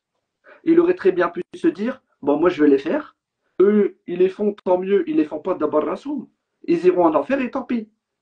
Mais par amour pour nous, à chaque fois qu'il allait voir Moussa et que Moussa lui disait non, c'est trop, eh ben, il a fait des allers-retours de 5 en 5 de ce que j'ai appris. De 5 en 5. Donc ça fait quand même 10 allers-retours. Et, et subhanallah, je me dis, ça doit pas être facile de retourner voir Allah. Parce que lorsqu'un patron te donne un ordre, aller discuter son ordre, tu vois, c'est. Tout en sachant qu'Allah, il savait qu'il en allait arriver à 5. Mais par amour pour sa communauté, le prophète alayhi salam. Bon, après, c'était aussi un plaisir pour lui, je pense, que d'aller voir Allah. Mais quand on regarde cette scène-là, en fait, on voit que bah, d'un côté, de base, c'était 50, et en réalité, même 50, si bah, ça avait été 50, on aurait été obligé de les faire, et ça n'aurait rien changé dans la situation. De l'autre côté, bah, alhamdoulilah, c'est descendu à 5, et lorsque on arrive à 5, et que Moussa, il lui dit, non, même ça, ils les feront pas. Le prophète, alayhi salam, il a dit, non, non, par contre, là, 50, j'arrive à 5, je vais pas retourner voir là, 10 fois, c'est maïqa, c'est abusé, je vais pas, par pudeur, il est pas reparti. Mais il a quand même fait 10 allers-retours pour nous, quand même. Donc, est-ce qu'il y a une petite sagesse derrière tout ça, une petite morale, une reconnaissance peut-être à avoir? Dans la vie des musulmans, leur vie elle est extrêmement courte. Contrairement aux peuples qui nous ont précédés, comme notre père Adam alayhi salam, comme Sayyidina Nuh alayhi salam, les peuples-là, les cités qui nous ont précédés vivaient longtemps, ils étaient grands, ils étaient forts, ils avaient une autre manière de vivre. Et Allah Azza wa Jalla nous mentionne dans le Coran, d'accord, que Sayyidina Nuh a fait la da'wa pendant 950 ans. Et donc il a vécu plus que 950 ans, parce que c'était simplement la da'wa qu'il a fait pendant 950 ans. Allah Jalla fi'ala a fait en sorte que, justement, on est pas beaucoup de temps, 80 ans, pour ceux qui peuvent vivre jusqu'à 80 ans, de faire beaucoup d'adoration. Et donc, il va nous donner 5 prières quotidiennes en équivalence à 50. C'est ça qu'il ne faut pas oublier également. C'est 5 qui équivaut à 50 par jour par l'immense infinie miséricorde pour son prophète bien-aimé. Il nous aime, Sa Majesté Allah, subhanahu wa ta'ala, nous sommes la meilleure communauté qui avons été révélée aux gens. Nous sommes la meilleure communauté de toutes les communautés qui nous ont précédés. On n'est pas la meilleure communauté parce que, pour nos beaux yeux, pour toi et moi, on est la communauté parce qu'on a suivi le prophète alayhi salatu wassalam, et parce que nous sommes les gens du Coran. Wa aqim as-salat al-dhikri, et accomplis la prière pour mon rappel. Wa aqim as-salat al-dhikri, et accomplis la prière en y récitant mon rappel. Al-Qur'an al-Karim aussi, d'accord ou pas? Donc pourquoi je te dis tout ça? C'est comme la nuit du destin qui arrive, là, nous rentrons bientôt dans les 10 dernières nuits. Une nuit qui te dit khayrun min alfi shahr. Mais lorsqu'il te dit khayrun min alfi shahr, nous on fait toujours l'équivalence, ouais, 1000 mois, c'est 82 ans. Donc mieux qu'une vie entière d'adoration. Parce que tu arrives à veiller cette nuit-là, tu as une vie entière d'adoration. C'est-à-dire que si tu arrives à veiller la nuit du destin, ben, en fait, tu as gagné ta vie. C'est ça qui te dit khayrun min alfi shahr. Mieux que 1000 mois d'adoration, c'est-à-dire que la nuit, le jour, 24 sur 24, sans t'arrêter, sans manger, ni rien du tout, tu as gagné ta vie parce que tu as fait confiance en Allah, subhanahu wa ta'ala, une nuit dans laquelle Sayyidina Jibril il descend et qu'il nous vend en prière, en adoration, ou dans la lecture du Coran. Encore une fois, s'il te plaît. Lorsque cette nuit, elle va arriver, c'est une nuit dans laquelle nous devons prier, khayrun min alfi shahr. Mais des gens, ils ne prient même pas. Ils vont venir simplement dans cette nuit-là pour s'asseoir et parfois peut-être pour déranger certaines personnes parce qu'ils n'ont pas l'habitude de la mosquée. Ils récitent fort, ils font beaucoup de gestes, ils n'arrivent pas à tenir, etc. Et nous, on va les accepter, on est content de les voir, tu vois. Mais c'est difficile d'avoir une personne qui n'est pas initiée à la mosquée et au respect de certains gestes qui doivent être tenus à l'intérieur de la mosquée. J'ai fait cette digression pour te montrer en fait que les gens, pour pouvoir espérer avoir ces 82 années d'adoration, donc toute une vie, on est obligé d'être dans la prière. Allah Jalla fi'ala, nous a donné énormément de moyens de combler la finitude et euh, euh, l'extrême, comment dirais-je, euh, où là on n'a pas de temps en fait, comparé aux cités qui nous ont précédés et aux peuples qui nous ont précédés, on n'a vraiment, vraiment pas de temps. Et donc Allah, c'est pour ça qu'il multiplie tout le temps chaque type d'adoration. Une lettre équivaut à 10 hasanat. Lorsque tu as prié en groupe, c'est multiplié par 25. Dans d'autres versions, c'est multiplié par 27. Une nuit qui équivaut à 1000 années d'adoration, tu as prié à 1000 mois d'adoration, tu as prié à Mecca, c'est multiplié par 100 000. Tu as prié à Médine, tu as multiplié par 1000. Tu as compris ou pas? À chaque fois, il y a des multiplications extraordinaires. Et la sagesse là-dedans, c'est de voir qu'en fait, Allah Jalla fi'ala veut nous faciliter. En réalité, ceux qui ne prient pas, c'est pas dans l'histoire de fait que le prophète sallallahu alayhi wa sallam, il a fait 10 allers-retours, ça c'est Alhamdulillah Rabbil Alamin. Mais ceux qui ne prient pas, en réalité, qu'est-ce qu'ils font? T'as vu, Allah, tu nous as donné des cadeaux. Ben, t'as vu, je ne considère pas tes cadeaux. Et lorsqu'une personne te donne un cadeau et que tu ne le prends pas et que tu ne le considères pas, on appelle ça de l'ingratitude. On rentre dans l'ingratitude vis-à-vis du maître des cieux et de la terre. Je multiplie les hasanats, je multiplie les salats, je multiplie les récompenses. Et moi, je suis en train de vous donner tout ça et vous, vous calculez même pas ce que je suis en train de vous donner. C'est de l'ingratitude pure. Et encore une fois, une personne ingrate ne peut pas se rapprocher d'Allah subhanahu wa ta'ala. C'est pour ça qu'il nous faut faire ce type de rappel, Rahman, et de toujours inciter les gens à tout le temps se rappeler qu'Allah existe et que cette vie est une vie misérable et qu'ils ne doivent pas se faire avoir par la dunya. Quand vont-ils réfléchir? Ah, pour se marier, ils vont tout faire, hein. Alors, lorsqu'ils sont touchés par un mal, lorsqu'ils ont un cancer, etc., ils vont aller voir le premier imam qui court, etc. Mais je te l'ai dit plusieurs fois, apprends à connaître Allah au moment de l'aisance, il se rappellera de toi au moment de la difficulté. تعرف إلى الله في الرخاء يعرفك في الشدة بالله عليك متى ستتعرف إلى الله سبحانه وتعالى. Par Allah, c'est quand que tu vas commencer à justement à appréhender et connaître Allah subhanahu wa ta'ala. Mais c'est par le biais de la prière. Rappelle-toi, les gens ils commencent à prier lorsqu'ils ont une épreuve. C'est vrai ou c'est pas vrai? La plupart du temps, c'est comme ça. Au point même où Allah Jalla fi'ala, nous donne plusieurs fois le Coran du bateau qui se retrouve dans la tempête et qui voient la mort à travers des montagnes de vagues, des montagnes des vagues qui sont semblables à des montagnes. Ya Allah, sauve-nous, Ya Allah, sauve-nous. Mais dès qu'ils sont sur la terre ferme, ils en oublient, subhanallah, le bienfait qu'Allah Azza wa Jalla les a sauvés. D'accord ou pas? Ben ça, je suis désolé. Encore une fois, c'est quel type de prière? Ils savent qu'ils ont un Seigneur au moment de la difficulté, mais ils l'oublient au moment de l'aisance. Ça s'appelle de l'ingratitude. C'est comme toi, tu es en galère, moi je suis en galère, et je sais que toi, tu as de l'argent. À chaque fois, je toque à ta porte pour dire, Atman, s'il te plaît, prête-moi. Et dès que tu m'as prêté, tu as eu un enfant, tu es tombé malade, ta mère elle est morte, etc. Je ne t'ai pas calculé à ce moment-là. Et après, dès que je suis en galère d'argent, je reviens, je retoque à ta porte. Ah, mais vas-y, t'es ingrat, toi. Lorsque tu as besoin de moi, tu viens me voir. Lorsque tu n'as pas besoin de moi, c'est mort. Et pourtant, Allah, il ouvre tout le temps sa porte. Néanmoins, malgré qu'Allah, subhanahu wa ta'ala, il ouvre tout le temps sa porte, mais en réalité, il sait avec quelle intention tu es venu. Parce qu'il connaît les tréfonds de nos cœurs. Et donc, des fois, tu te dis, mais pourquoi je prie, je m'arrête, je prie, je m'arrête. Si Allah aime une action, il fait en sorte qu'elle perdure. Donc, si tu pries, tu t'arrêtes, tu pries, tu t'arrêtes, ne lâche pas l'affaire, continue à te battre. C'est ce que je suis en train de dire, d'accord ou pas? Mais si tu pries, tu t'arrêtes, tu pries, tu t'arrêtes, qu'est-ce qu'elle vaut réellement cette prière et pourquoi Allah Azzawajal n'aime pas cette prière? Questionne-toi. Est-ce que tu fais véritablement la prière pour lui ou là tu vas simplement le voir au moment où tu as besoin de lui? Subhanallah, cet exemple-là, il avait été souvent donné. C'était pas seulement le musulman, même le non-musulman, lorsqu'il est touché par un problème et qu'il est dans l'avion et que l'avion commence à avoir des turbulences, il va dire oh mon Dieu, oh mon Dieu. Même s'il ne C'est croit vrai. pas, même s'il est athée. Pourquoi il se raccroche à sa fitara? Enfin, ou C'est la du fitra. moins sa fitara le ressort. Ouais, c'est ça, c'est la fitra. Ou lorsqu'ils vont perdre quelqu'un, ils vont être au cimetière. Oh mon Dieu, pourquoi tu me l'as enlevé? Mais de base, tu me disais que tu ne le croyais pas. Oui. Mais en fait, c'est justement une manifestation de cette fitara qui vient ici faire comme nous, musulmans, lorsqu'on est éprouvé par une difficulté. Bon, peut-être que nous, c'est un petit peu plus ancré. Et ben, le fait de dire, Ya Allah, s'il te plaît, sauve-moi de cette situation. Même pas. Nous, lorsqu'on est touché par une difficulté, les croyants qui fait la prière, il dit Alhamdulillah. Hmm. Il dit Alhamdulillah. Il dit Qaddar Allah ma sha'a fa'al. Ce qu'Allah a décrété, Allah, il l'a fait. Il sait que lorsque tu as une difficulté, lorsque tu es malade gravissime, Allah il va te le remplacer dans la balance de tes bonnes actions. Il sait que il se peut qu'il y ait une chose que vous détestiez alors que c'est un bien pour vous. En fait, celui qui fait la prière, il ne voit pas de mal. Il dit Alhamdulillah. Il est content. Il sait que c'est un test. Il est bien. Il a une protection. Il a une armure. Ah Hmm. non, non, non, non. Il n'est pas comme les autres. Hein. Celui qui fait la prière, il a été touché, il va pleurer, il va être triste, il va être inquiet, mais il s'accroche encore plus à Allah subhanahu wa ta'ala. Subhanallah. قل لن يصيبنا إلا ما كتب الله لنا. Rien ne peut nous attendre sauf ce qu'Allah nous a décrété. Si j'ai eu un malheur, alhamdulillah.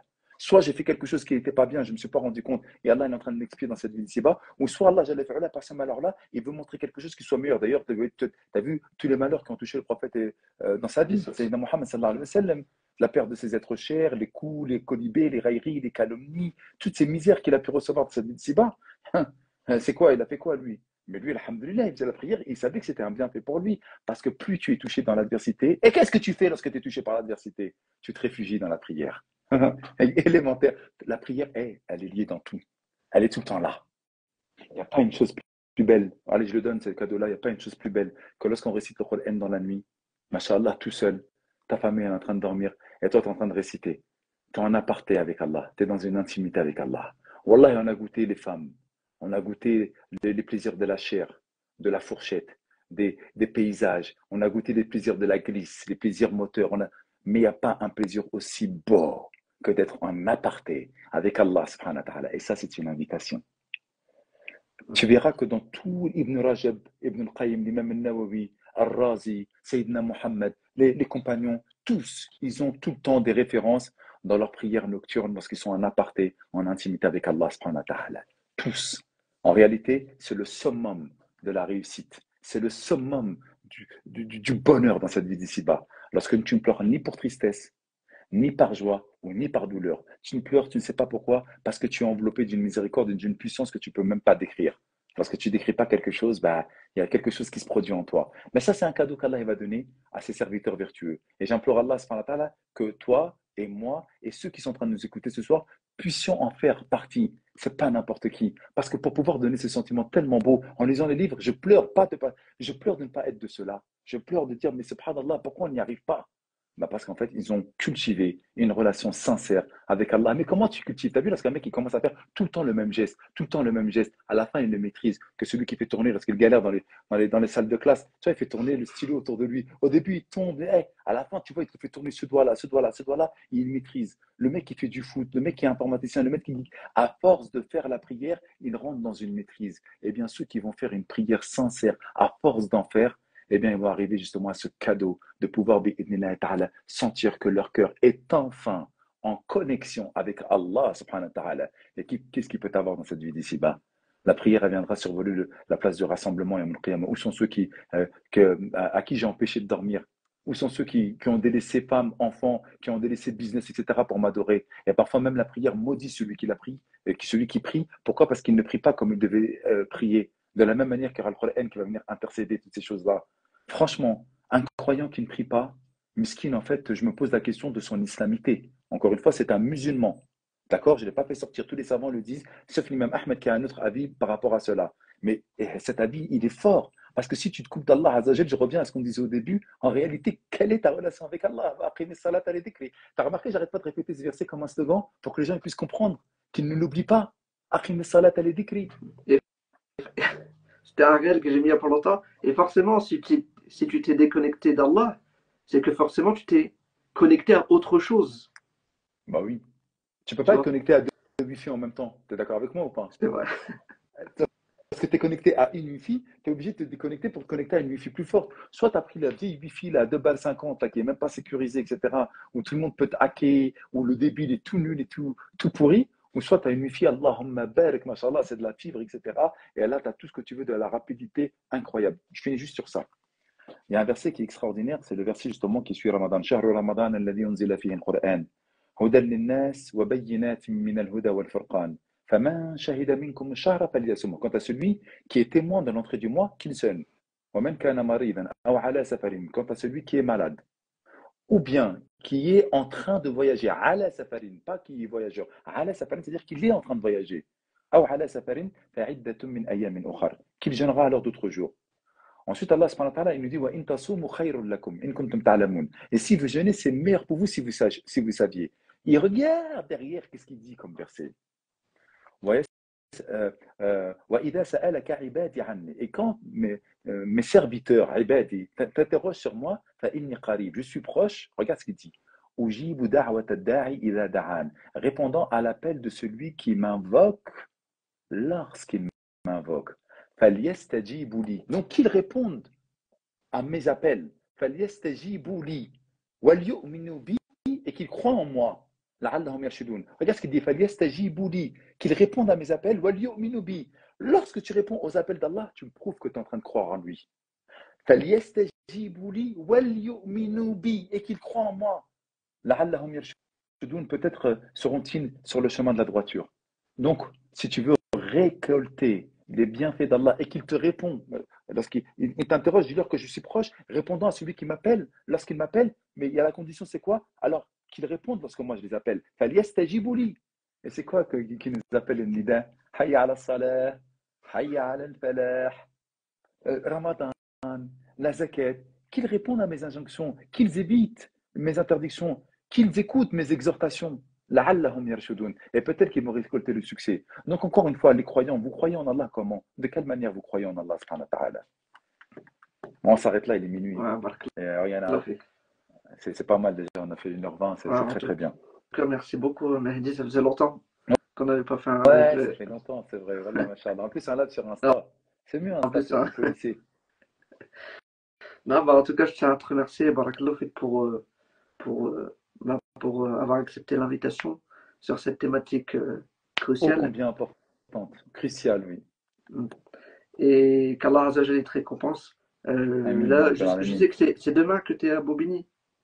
Demain soir, je suis à la mosquée de Bobigny, après Salat al-Tarawih, et j'aurai mon acolyte Nader Abou Anes avec moi, qu'Allah le préserve, et j'aurai mon gars sûr Yassine, dit Al-Professeur Salah, qui sera également avec nous.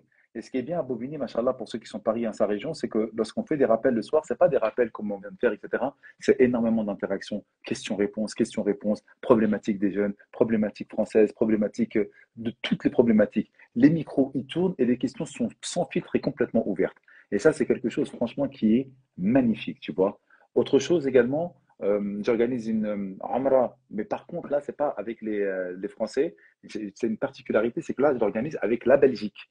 Et donc, je pars de Bruxelles avec mes frères et sœurs belges, bi'idhnillahi ta'ala, avec une nouvelle agence qui s'appelle Nujum Travel, qui a déjà fait des voyages, machallah, mais qui s'implante en Belgique. Et donc, bi'idhnillahi ta'ala, j'aurai l'honneur de partir avec eux et des personnes qui sont savantissimes également dans notre groupe qui vont être avec nous. Donc, pour nos frères et sœurs belges, bi'idhnillahi ta'ala, marhaban bikum. Et pour les courageux parisiens ou français, ou même ceux qui vivent à côté de la frontière comme toi, Ahmed, Marhaban bikoum également, c'est pas très loin Barakallah fik. pour vous, Bruxelles, tu vois ce que je veux dire ou pas? De toute façon, j'ai mis une story sur laquelle vous avez les dates, Oui, les services proposés et, euh, et le contact WhatsApp et le compte alhamdulillah. de l'agence de voyage si vous avez Ouais, des nous, je questions. travel, Mais dans exactement. tous les cas, vous avez le numéro de téléphone WhatsApp. Donc, si vous avez des questions que vous souhaitez avoir de quelques infos, ben, vous pouvez les contacter. Et puis, Inch'Allah, donc c'est début mai, c'est ça? C'est exactement ça, du 1er au 11 mai, Inch'Allah. 10 jours qui se veulent, Inch'Allah Ta'ala, les plus fructueux possibles. Qu'on revienne avec quelque chose de bien. La Amra, en tout cas, celle qui part avec moi, Nader, Yassine, celle qui part avec des imams, c'est pas simplement on va faire une Amra. La vérité, pardonnez-moi, mais on essaie de vous tordre là-bas. On essaie de vous faire prendre conscience que vous allez, bi'idhnillah ta'ala, aux endroits historiques de notre belle et noble religion, que vous y alliez là-bas et que vous puissiez vous reconnecter avec votre histoire, avec votre identité, que vous voyez les sacrifices qu'ont fait le prophète et ses compagnons, que vous puissiez sentir les bénédictions de ces terres saintes, que vous puissiez avoir des prières qui soient multipliées et que vous puissiez enfin voir le centre névralgique de toute adoration, là où tous les prophètes et messagers sont partis faire le pèlerinage, à savoir la Sainte Kaaba. Ah, c'est ce qu'on veut. Et si vous allez là-bas et que vous reveniez comme vous êtes parti, j'aurai échoué et mes comparses et mes confrères, machallah, imams, auront également échoué. Et c'est la raison pour laquelle nous voulons que vous veniez avec nous pour que vous puissiez, bi'idhnillah ta'ala, repartir, nous inconnus, ou moins, même ceux qui sont moins connus, mais des personnes qui veulent vous faire, bi'idhnillah ta'ala, changer votre paradigme de vie, qui veulent vous donner et vous faire prendre conscience qu'Allah subhanahu wa ta'ala n'existe pas simplement que là-bas ou pendant le mois de Ramadan, mais qu'il est 24 et 7 jours sur 7 avec nous. 24 sur Barakallahu fik. 24 et 7 jours sur 7 Et avec nous. juste un petit point, parce que bon, c'est revenu souvent, par rapport aux petits soins, comme j'ai détaillé dans la story, c'est que c'est important, on est d'accord, Mahdi, d'avoir un environnement, un cadre, des hôtels près de la C'est mosquée. vrai qu'il y en a, et barakallah fik d'aborder ces choses-là, parce qu'il y en a une critique, ouais, c'est des palaces, etc., etc. C'est vrai, il y en a qui veulent. Moi, regarde, j'ai partagé des Umrah à 890 euros. Wallah al-azim. Avec des escales de 12 heures en Jordanie, avec des hôtels qui sont à 1 kilomètre 500, etc. Et Wallah, il y a des Umrah pour tous les prix, pour tous les goûts. Cette Umrah-là, machallah, nous, Jeune Travel a voulu faire mettre des petits plats dans les grands, parce qu'en fait, lorsque tu es, et tout le monde qui sont partis là-bas pourront nous dire, toutes les personnes qui sont parties là-bas pourront nous dire, c'est éreintant. Les allers-retours, la Umrah, les allers-retours à la mosquée, le monde, etc. Lorsqu'on a des commodités qui nous permettent d'être proches du haram, eh bien, ça change complètement la donne. Même lorsque tu as envie de faire simplement tes ablutions et que tu rentres justement à un hôtel qui est extrêmement proche, plutôt que d'aller loin ou de te prendre la tête, ou lorsque peut-être des fois tu as ton ventre qui te fait mal et tu as besoin d'aller voir les sanitaires, etc., et que tu as tout qui est à proximité, c'est beaucoup, beaucoup plus simple. Et lorsqu'on est reposé, physiquement parlant, on est fort spirituellement parlant. Et tu l'as vu, tu as été à Ahmed, c'est très bien de quoi je Oui, parle. bien Et tous sûr. ceux qui ont été, ils peuvent valider ce que je suis en train de dire. Une femme seule peut faire une umrah, j'arrive même plus à dire, sans tuteur. عند المالكية et عند الشافعية, il autorise si c'est un voyage qui est sûr. Mais la plupart du temps, ils ne veulent pas. Parce qu'il faut que ce soit déjà un acte obligatoire, et ils le parlent également pour le Hajj. Mais maintenant, les autorités saoudiennes le permettent sans problème. Et Wallahu ta'ala a'lam. Mais beaucoup de savants l'autorisent. Ok. De toute façon, j'ai tout mis en story pour ceux et D'accord. celles qui souhaitent s'inscrire ou avoir des informations. Vous allez sur ma story et vous allez avoir toutes les infos Ce que j'aime bien concernant. aussi pendant la Amra, c'est que lorsque j'ai un groupe avec moi de 50, 100, peu importe, c'est que tout ce qu'on fait comme rappel sur Instagram, etc., ben là, on le fait en réel.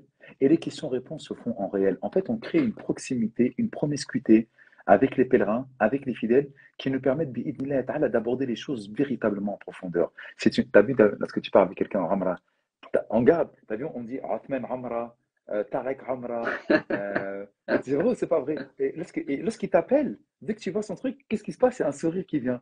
Pourquoi? Parce que c'est tout de suite les images qui reviennent et les moments forts qu'on a partagés avec eux, les questions que tu nous poses, les moments incroyables. Tu vois, on a vécu des moments incroyables. Par exemple, j'aime bien la raconter cette histoire. On était en correspondance au Caire, et du Caire à Médine, et on avait pris un vieux coucou, tu vois. Et dans le vieux coucou, il y avait des turbulences, et Atmen, des vraies turbulences, hein. Ah, l'avion est secoué. Et les potos, machallah, qui étaient avec moi, ils me regardent. Ils me disent, mais dis, on fait quoi? Je fais, vas-y, si on doit mourir, tu veux que je fasse quoi? Pourquoi tu me regardes moi, tu vois? fait doha, ça y est, l'avion il doit tomber, il doit tomber. Mais la peur qu'il avait dans son regard, et jusqu'à maintenant, lorsqu'on se parle, tu vois, on rigole de cette anecdote-là, tu vois. C'est des moments qui sont grandioses, c'est des moments qui sont super forts, tu vois. Et il y a plein de moments comme ça qu'on crie au moment de la Umrah, lorsqu'on raconte la bataille de Uhud, lorsqu'on va à Uhud, lorsqu'on va, machallah, des fois on va à Badr également pour aller visiter là où il y a eu la bataille de Badr, lorsqu'on fait les sites historiques de Médine ou de Mecca, c'est puissant, tu vois. On voit, il y a des pleurs. On sait que les gens, ils sont sacrifiés, père, mère, argent et vie pour que nous puissions aujourd'hui être, nous, machallah, des musulmans. Et lorsque tu vois cette chose-là, bah, c'est incroyable. Et c'est la raison pour laquelle, Othman Khouya, cette Umrah permet également à énormément de personnes qui ne faisaient pas la prière de venir se réconcilier avec Mhm. la prière. Ouais, c'est vrai. Wallah, hein. Parce qu'en fait, ils disent, mais oh, de tout ça, là, ils font la prière de partout dans le monde. Et en fait, ce qu'eux, ils pensaient être quelque chose de monstrueux, d'inatteignable, ben, ils voient en fait que 5 fois par jour, tu fais tes prières et tu restes même entre les prières à la mosquée et que ta vie, en fait, elle est jalonnée par la prière. Et ça, c'est extraordinaire. Il y a plein de choses qui s'installent en 2 semaines. C'est Mhm. exceptionnel. C'est vrai parce que quand tu es en France, quand tu fais ta prière à l'heure, tu as l'impression d'être le Ouais, marginal, alors que là-bas, quand tu pries pas, ouais, ouais, c'est là où tu es marginalisé. voilà. C'est vrai. Ahmed, je te laisse, il est Ouais, le midi 10. Mouhim. Bon, en tout cas, Barakallah, fait que je m'a dit, encore une fois, d'avoir répondu On essaiera, présent. on essaiera de le refaire avant la fin de Ramadan. Ouais, Inch'Allah, Essaye de, trou- pourquoi pas, avec. essaye de trouver une autre thématique. Celle-ci, elle était très, très importante. Je pense qu'on a vraiment abordé sur tous les aspects. Ouais, non, mais de toute façon, j'y réfléchirai. Et puis, Barakallah, fait qu'encore merci beaucoup d'avoir été présent. Moi, je vais pas te retenir plus longtemps, il est déjà minuit 10. Tu finis avec une demi-heure, s'il te plaît? Bien sûr, juste une dernière, parce que là, la Oui. question elle est arrivée. Est-il autorisé d'offrir ses intérêts bancaires sous forme de sadaqa? Mon frère, on l'a cité tout à l'heure pendant le live, ou ma soeur, je ne sais pas qui tu es.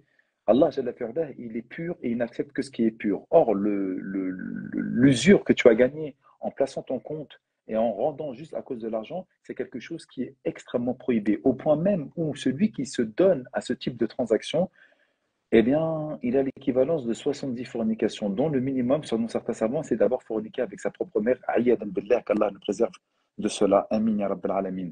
Et donc, tu ne peux pas espérer donner ton surplus d'intérêt usuraire en termes de sadaqa, alors qu'Allah subhanahu wa ta'ala, est pur et n'accepte que ce qui est pur. Et je t'invite, et invite toutes celles et ceux qui nous écoutent, à ceux qui ont des livrets A, des Codévi, ou des comptes, des PLL, ou tous ceux qui ont des comptes épargne, de les fermer et de ne pas participer à cette chose-là et d'ouvrir simple de compte courant, ou il y a, machallah, maintenant des nouveaux comptes musulmans qui ont ouvert, que ce soit euh, Laymoun. MiskPay, Laymoun ou Mizen, qui permettent d'avoir, subhanallah, des établissements bancaires où on peut mettre leur argent et qui n'est pas travaillé avec les banques et qui peut, machallah, être simplement dans des comptes courants. Et j'en ai cité 3 là parce que c'est les 3 Français qui sont connus de pouvoir investir là-dedans et de mettre leur carte là-dedans. Et là, il s'attend à se démocratiser et à devenir des établissements financiers de mieux en mieux organisés, machallah, tabarakallah. C'est bon? Tu, tu Tu voulais regardais peut-être ces questions? regarder d'autres questions? Ouais, je sais pas, tu regardais toi avec moi, je sais Euh, pas. Attends. Euh, oui, donc ça c'est bon, c'est bon, c'est bon, c'est bon, Ouais, ça on te a vu ça. répond. Ouais, bah non, il n'y a rien, c'est bon, hein. Peut-être une question que je me permets de poser parce qu'on on arrive dans les 10 derniers jours. On fait quoi la nuit du destin? Durant la nuit du destin, le prophète alayhi salatu wassalam, a dit à notre mère Aïcha radiallahu anha wa ardaha de répéter abondamment cette invocation. Vas-y. Allahumma innaka afoun, Oui. tuhibbul afwa, fa'fu anni. Exactement. Oh Allah, tu aimes l'absolution, car c'est toi qui absous les péchés. Et absoudre les péchés, c'est pas les effacer. Ou c'est pas pardonne-moi les pardonner, c'est complètement les effacer, c'est les absoudre, les faire disparaître. Ben, absous mes péchés pour que Yawm al-Qiyamah on puisse se retrouver à rentrer sans jugement Yawm al-Qiyamah au paradis. Ça, c'est exceptionnel. Et Alhamdulillah, Rabbil Alamin, il y a la lecture du Coran et il y a les prières nocturnes. Moi, je me rappelle lorsque je travaillais dans une grosse boîte, que je prenais mes vacances dans les 10 dernières nuits de Ramadan, ou je posais mes RTT dans les 10 dernières nuits de Ramadan, ou au moins j'essayais de poser un jour sur deux d'RTT ou de vacances pour dans les nuits impaires, comme il a dit le prophète alayhi salam. Mais j'essayais de donner consistance et corps à cette nuit-là. Les gens ils disent, ouais, mais moi je travaille, etc. Et, ouais, mais moi j'ai déjà posé mes vacances d'été. Ouais, mais moi j'ai déjà. En fait, moi j'avais déjà calculé au-delà des vacances d'été, etc., de ces jours-là, parce que c'est peut-être notre dernier Ramadan que l'on fait. Et c'est un ramadan qui est exceptionnel. Et c'est un ramadan qui se veut, bi'idhnillah ta'ala, peut-être le plus productif possible. Les morts aimeraient vouloir venir sur terre pour vivre un seul jour de ramadan, tant ces récompenses sont innombrables. C'est incroyable, tu vois. Ah, Sous M55, les banques, Inch'Allah ta'ala, on va les partager. Moi, je vais les partager parce qu'elles sont au nombre de 3 aujourd'hui.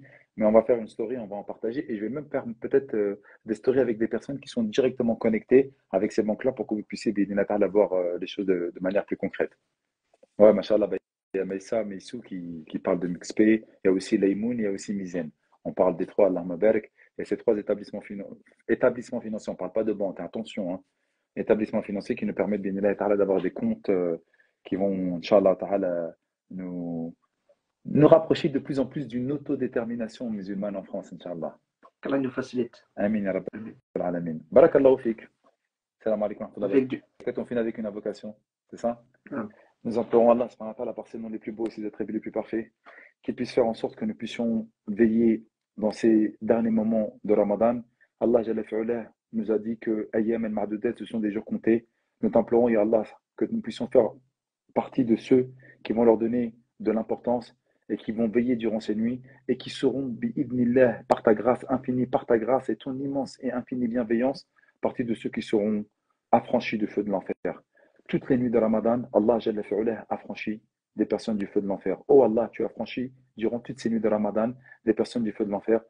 Eh bien, compte-nous parmi ceux que tu vas affranchir du feu de l'enfer. Oh Allah, soutiens nos frères qui sont à Gaza et en Palestine de manière générale. Oh Allah, guéris leurs malades. Oh Allah, fais en sorte de soutenir leurs blessés. Ya Allah, fais miséricorde à leurs morts. Fais en sorte qu'ils puissent être martyrs. Nous t'implorons, Ya Allah, que tu puisses être avec eux, que tu puisses les soutenir, que tu puisses leur donner la victoire contre ceux qui leur veulent du mal, contre ceux qui les oppriment, contre ceux qui spolient leur terre, contre ceux qui accomplissent un génocide à leur égard. Ya Allah, nous t'implorons de pouvoir soutenir nos frères en Palestine. Ya Allah, nous sommes tellement faibles, nous sommes tellement humiliés, nous avons honte de voir nos frères subir autant. Oh Allah, fais en sorte que tu puisses envoyer un peuple qui puisse les soutenir. Et fais en sorte que nous puissions d'être de ceux qui les soutiennent, ne serait-ce que par nos invocations, en ne les oubliant pas. Ya Allah, fais en sorte que tu puisses soutenir tous les musulmans et les musulmanes de par le monde. Soutiens l'islam et les musulmans de par le monde. Fais en sorte de nous montrer la vérité vraie et que nous puissions la suivre. Et montre-nous le faux de manière le plus établie pour que nous puissions l'éviter. Oh Allah, si quelqu'un parmi nous dans ce live et ailleurs parmi les musulmans est malade, guéris-le. Si quelqu'un parmi nous a perdu un proche, fais miséricorde à ce proche. Si quelqu'un parmi nous, Ya Allah, dans ce salon et ailleurs désire le mariage, facilite le mariage. Oh Allah, nous t'implorons dans cette nuit bénie de Ramadan, nous t'implorons alors que toi, tu es celui qui exauce les invocations, de faire en sorte que tu puisses nous ressusciter avec les meilleurs en la compagnie des prophètes et des messagers. Oh Allah, fais-nous entrer dans les hautes sphères de ton paradis éternel en compagnie des prophètes et des messagers. Oh Allah, fais en sorte que nous puissions passer sur le pont de l'enfer à la vitesse de l'éclair. Ne nous humilie pas dans cette vie d'ici-bas, ne nous humilie pas dans l'au-delà en dévoilant nos péchés, et fais en sorte que notre tombe puisse être un jardin parmi les jardins du paradis. Oh Allah, nous avons des musulmans qui nous ont précédés dans la mort. Fais de leur tombe une lumière et un jardin parmi les jardins du paradis, mais ne fais pas de leur tombe une fosse parmi les fosses de l'enfer. Ya Allah, nous avons perdu des proches, des parents, et là ils sont dans leur tombe. Fais en sorte que cette invocation puisse venir à eux telle une lumière. Et s'ils sont dans la souffrance ou dans un châtiment, que tu puisses apaiser leur châtiment. Nous sommes vivants, Ya Allah, et tu exauces les invocations des vivants. Fais en sorte qu'ils puissent être protégés, Ya Allah. Ya Allah, soutiens-les. Ya Allah, illumine-les. Ya Allah, pardonne-leur, car tu es le pardonneur par excellence. Nous sommes vivants, Ya Allah, et tu écoutes les invocations des vivants. Fais en sorte que tous les musulmans qui nous ont précédés dans la foi puissent être soulagés dans leur tombe et que nous puissions être ressuscités avec eux avec la pleine lumière le jour du jugement dernier et que le Coran puisse intercéder pour nous et que notre prophète Mohammed sallallahu alayhi wa sallam puisse intercéder pour nous.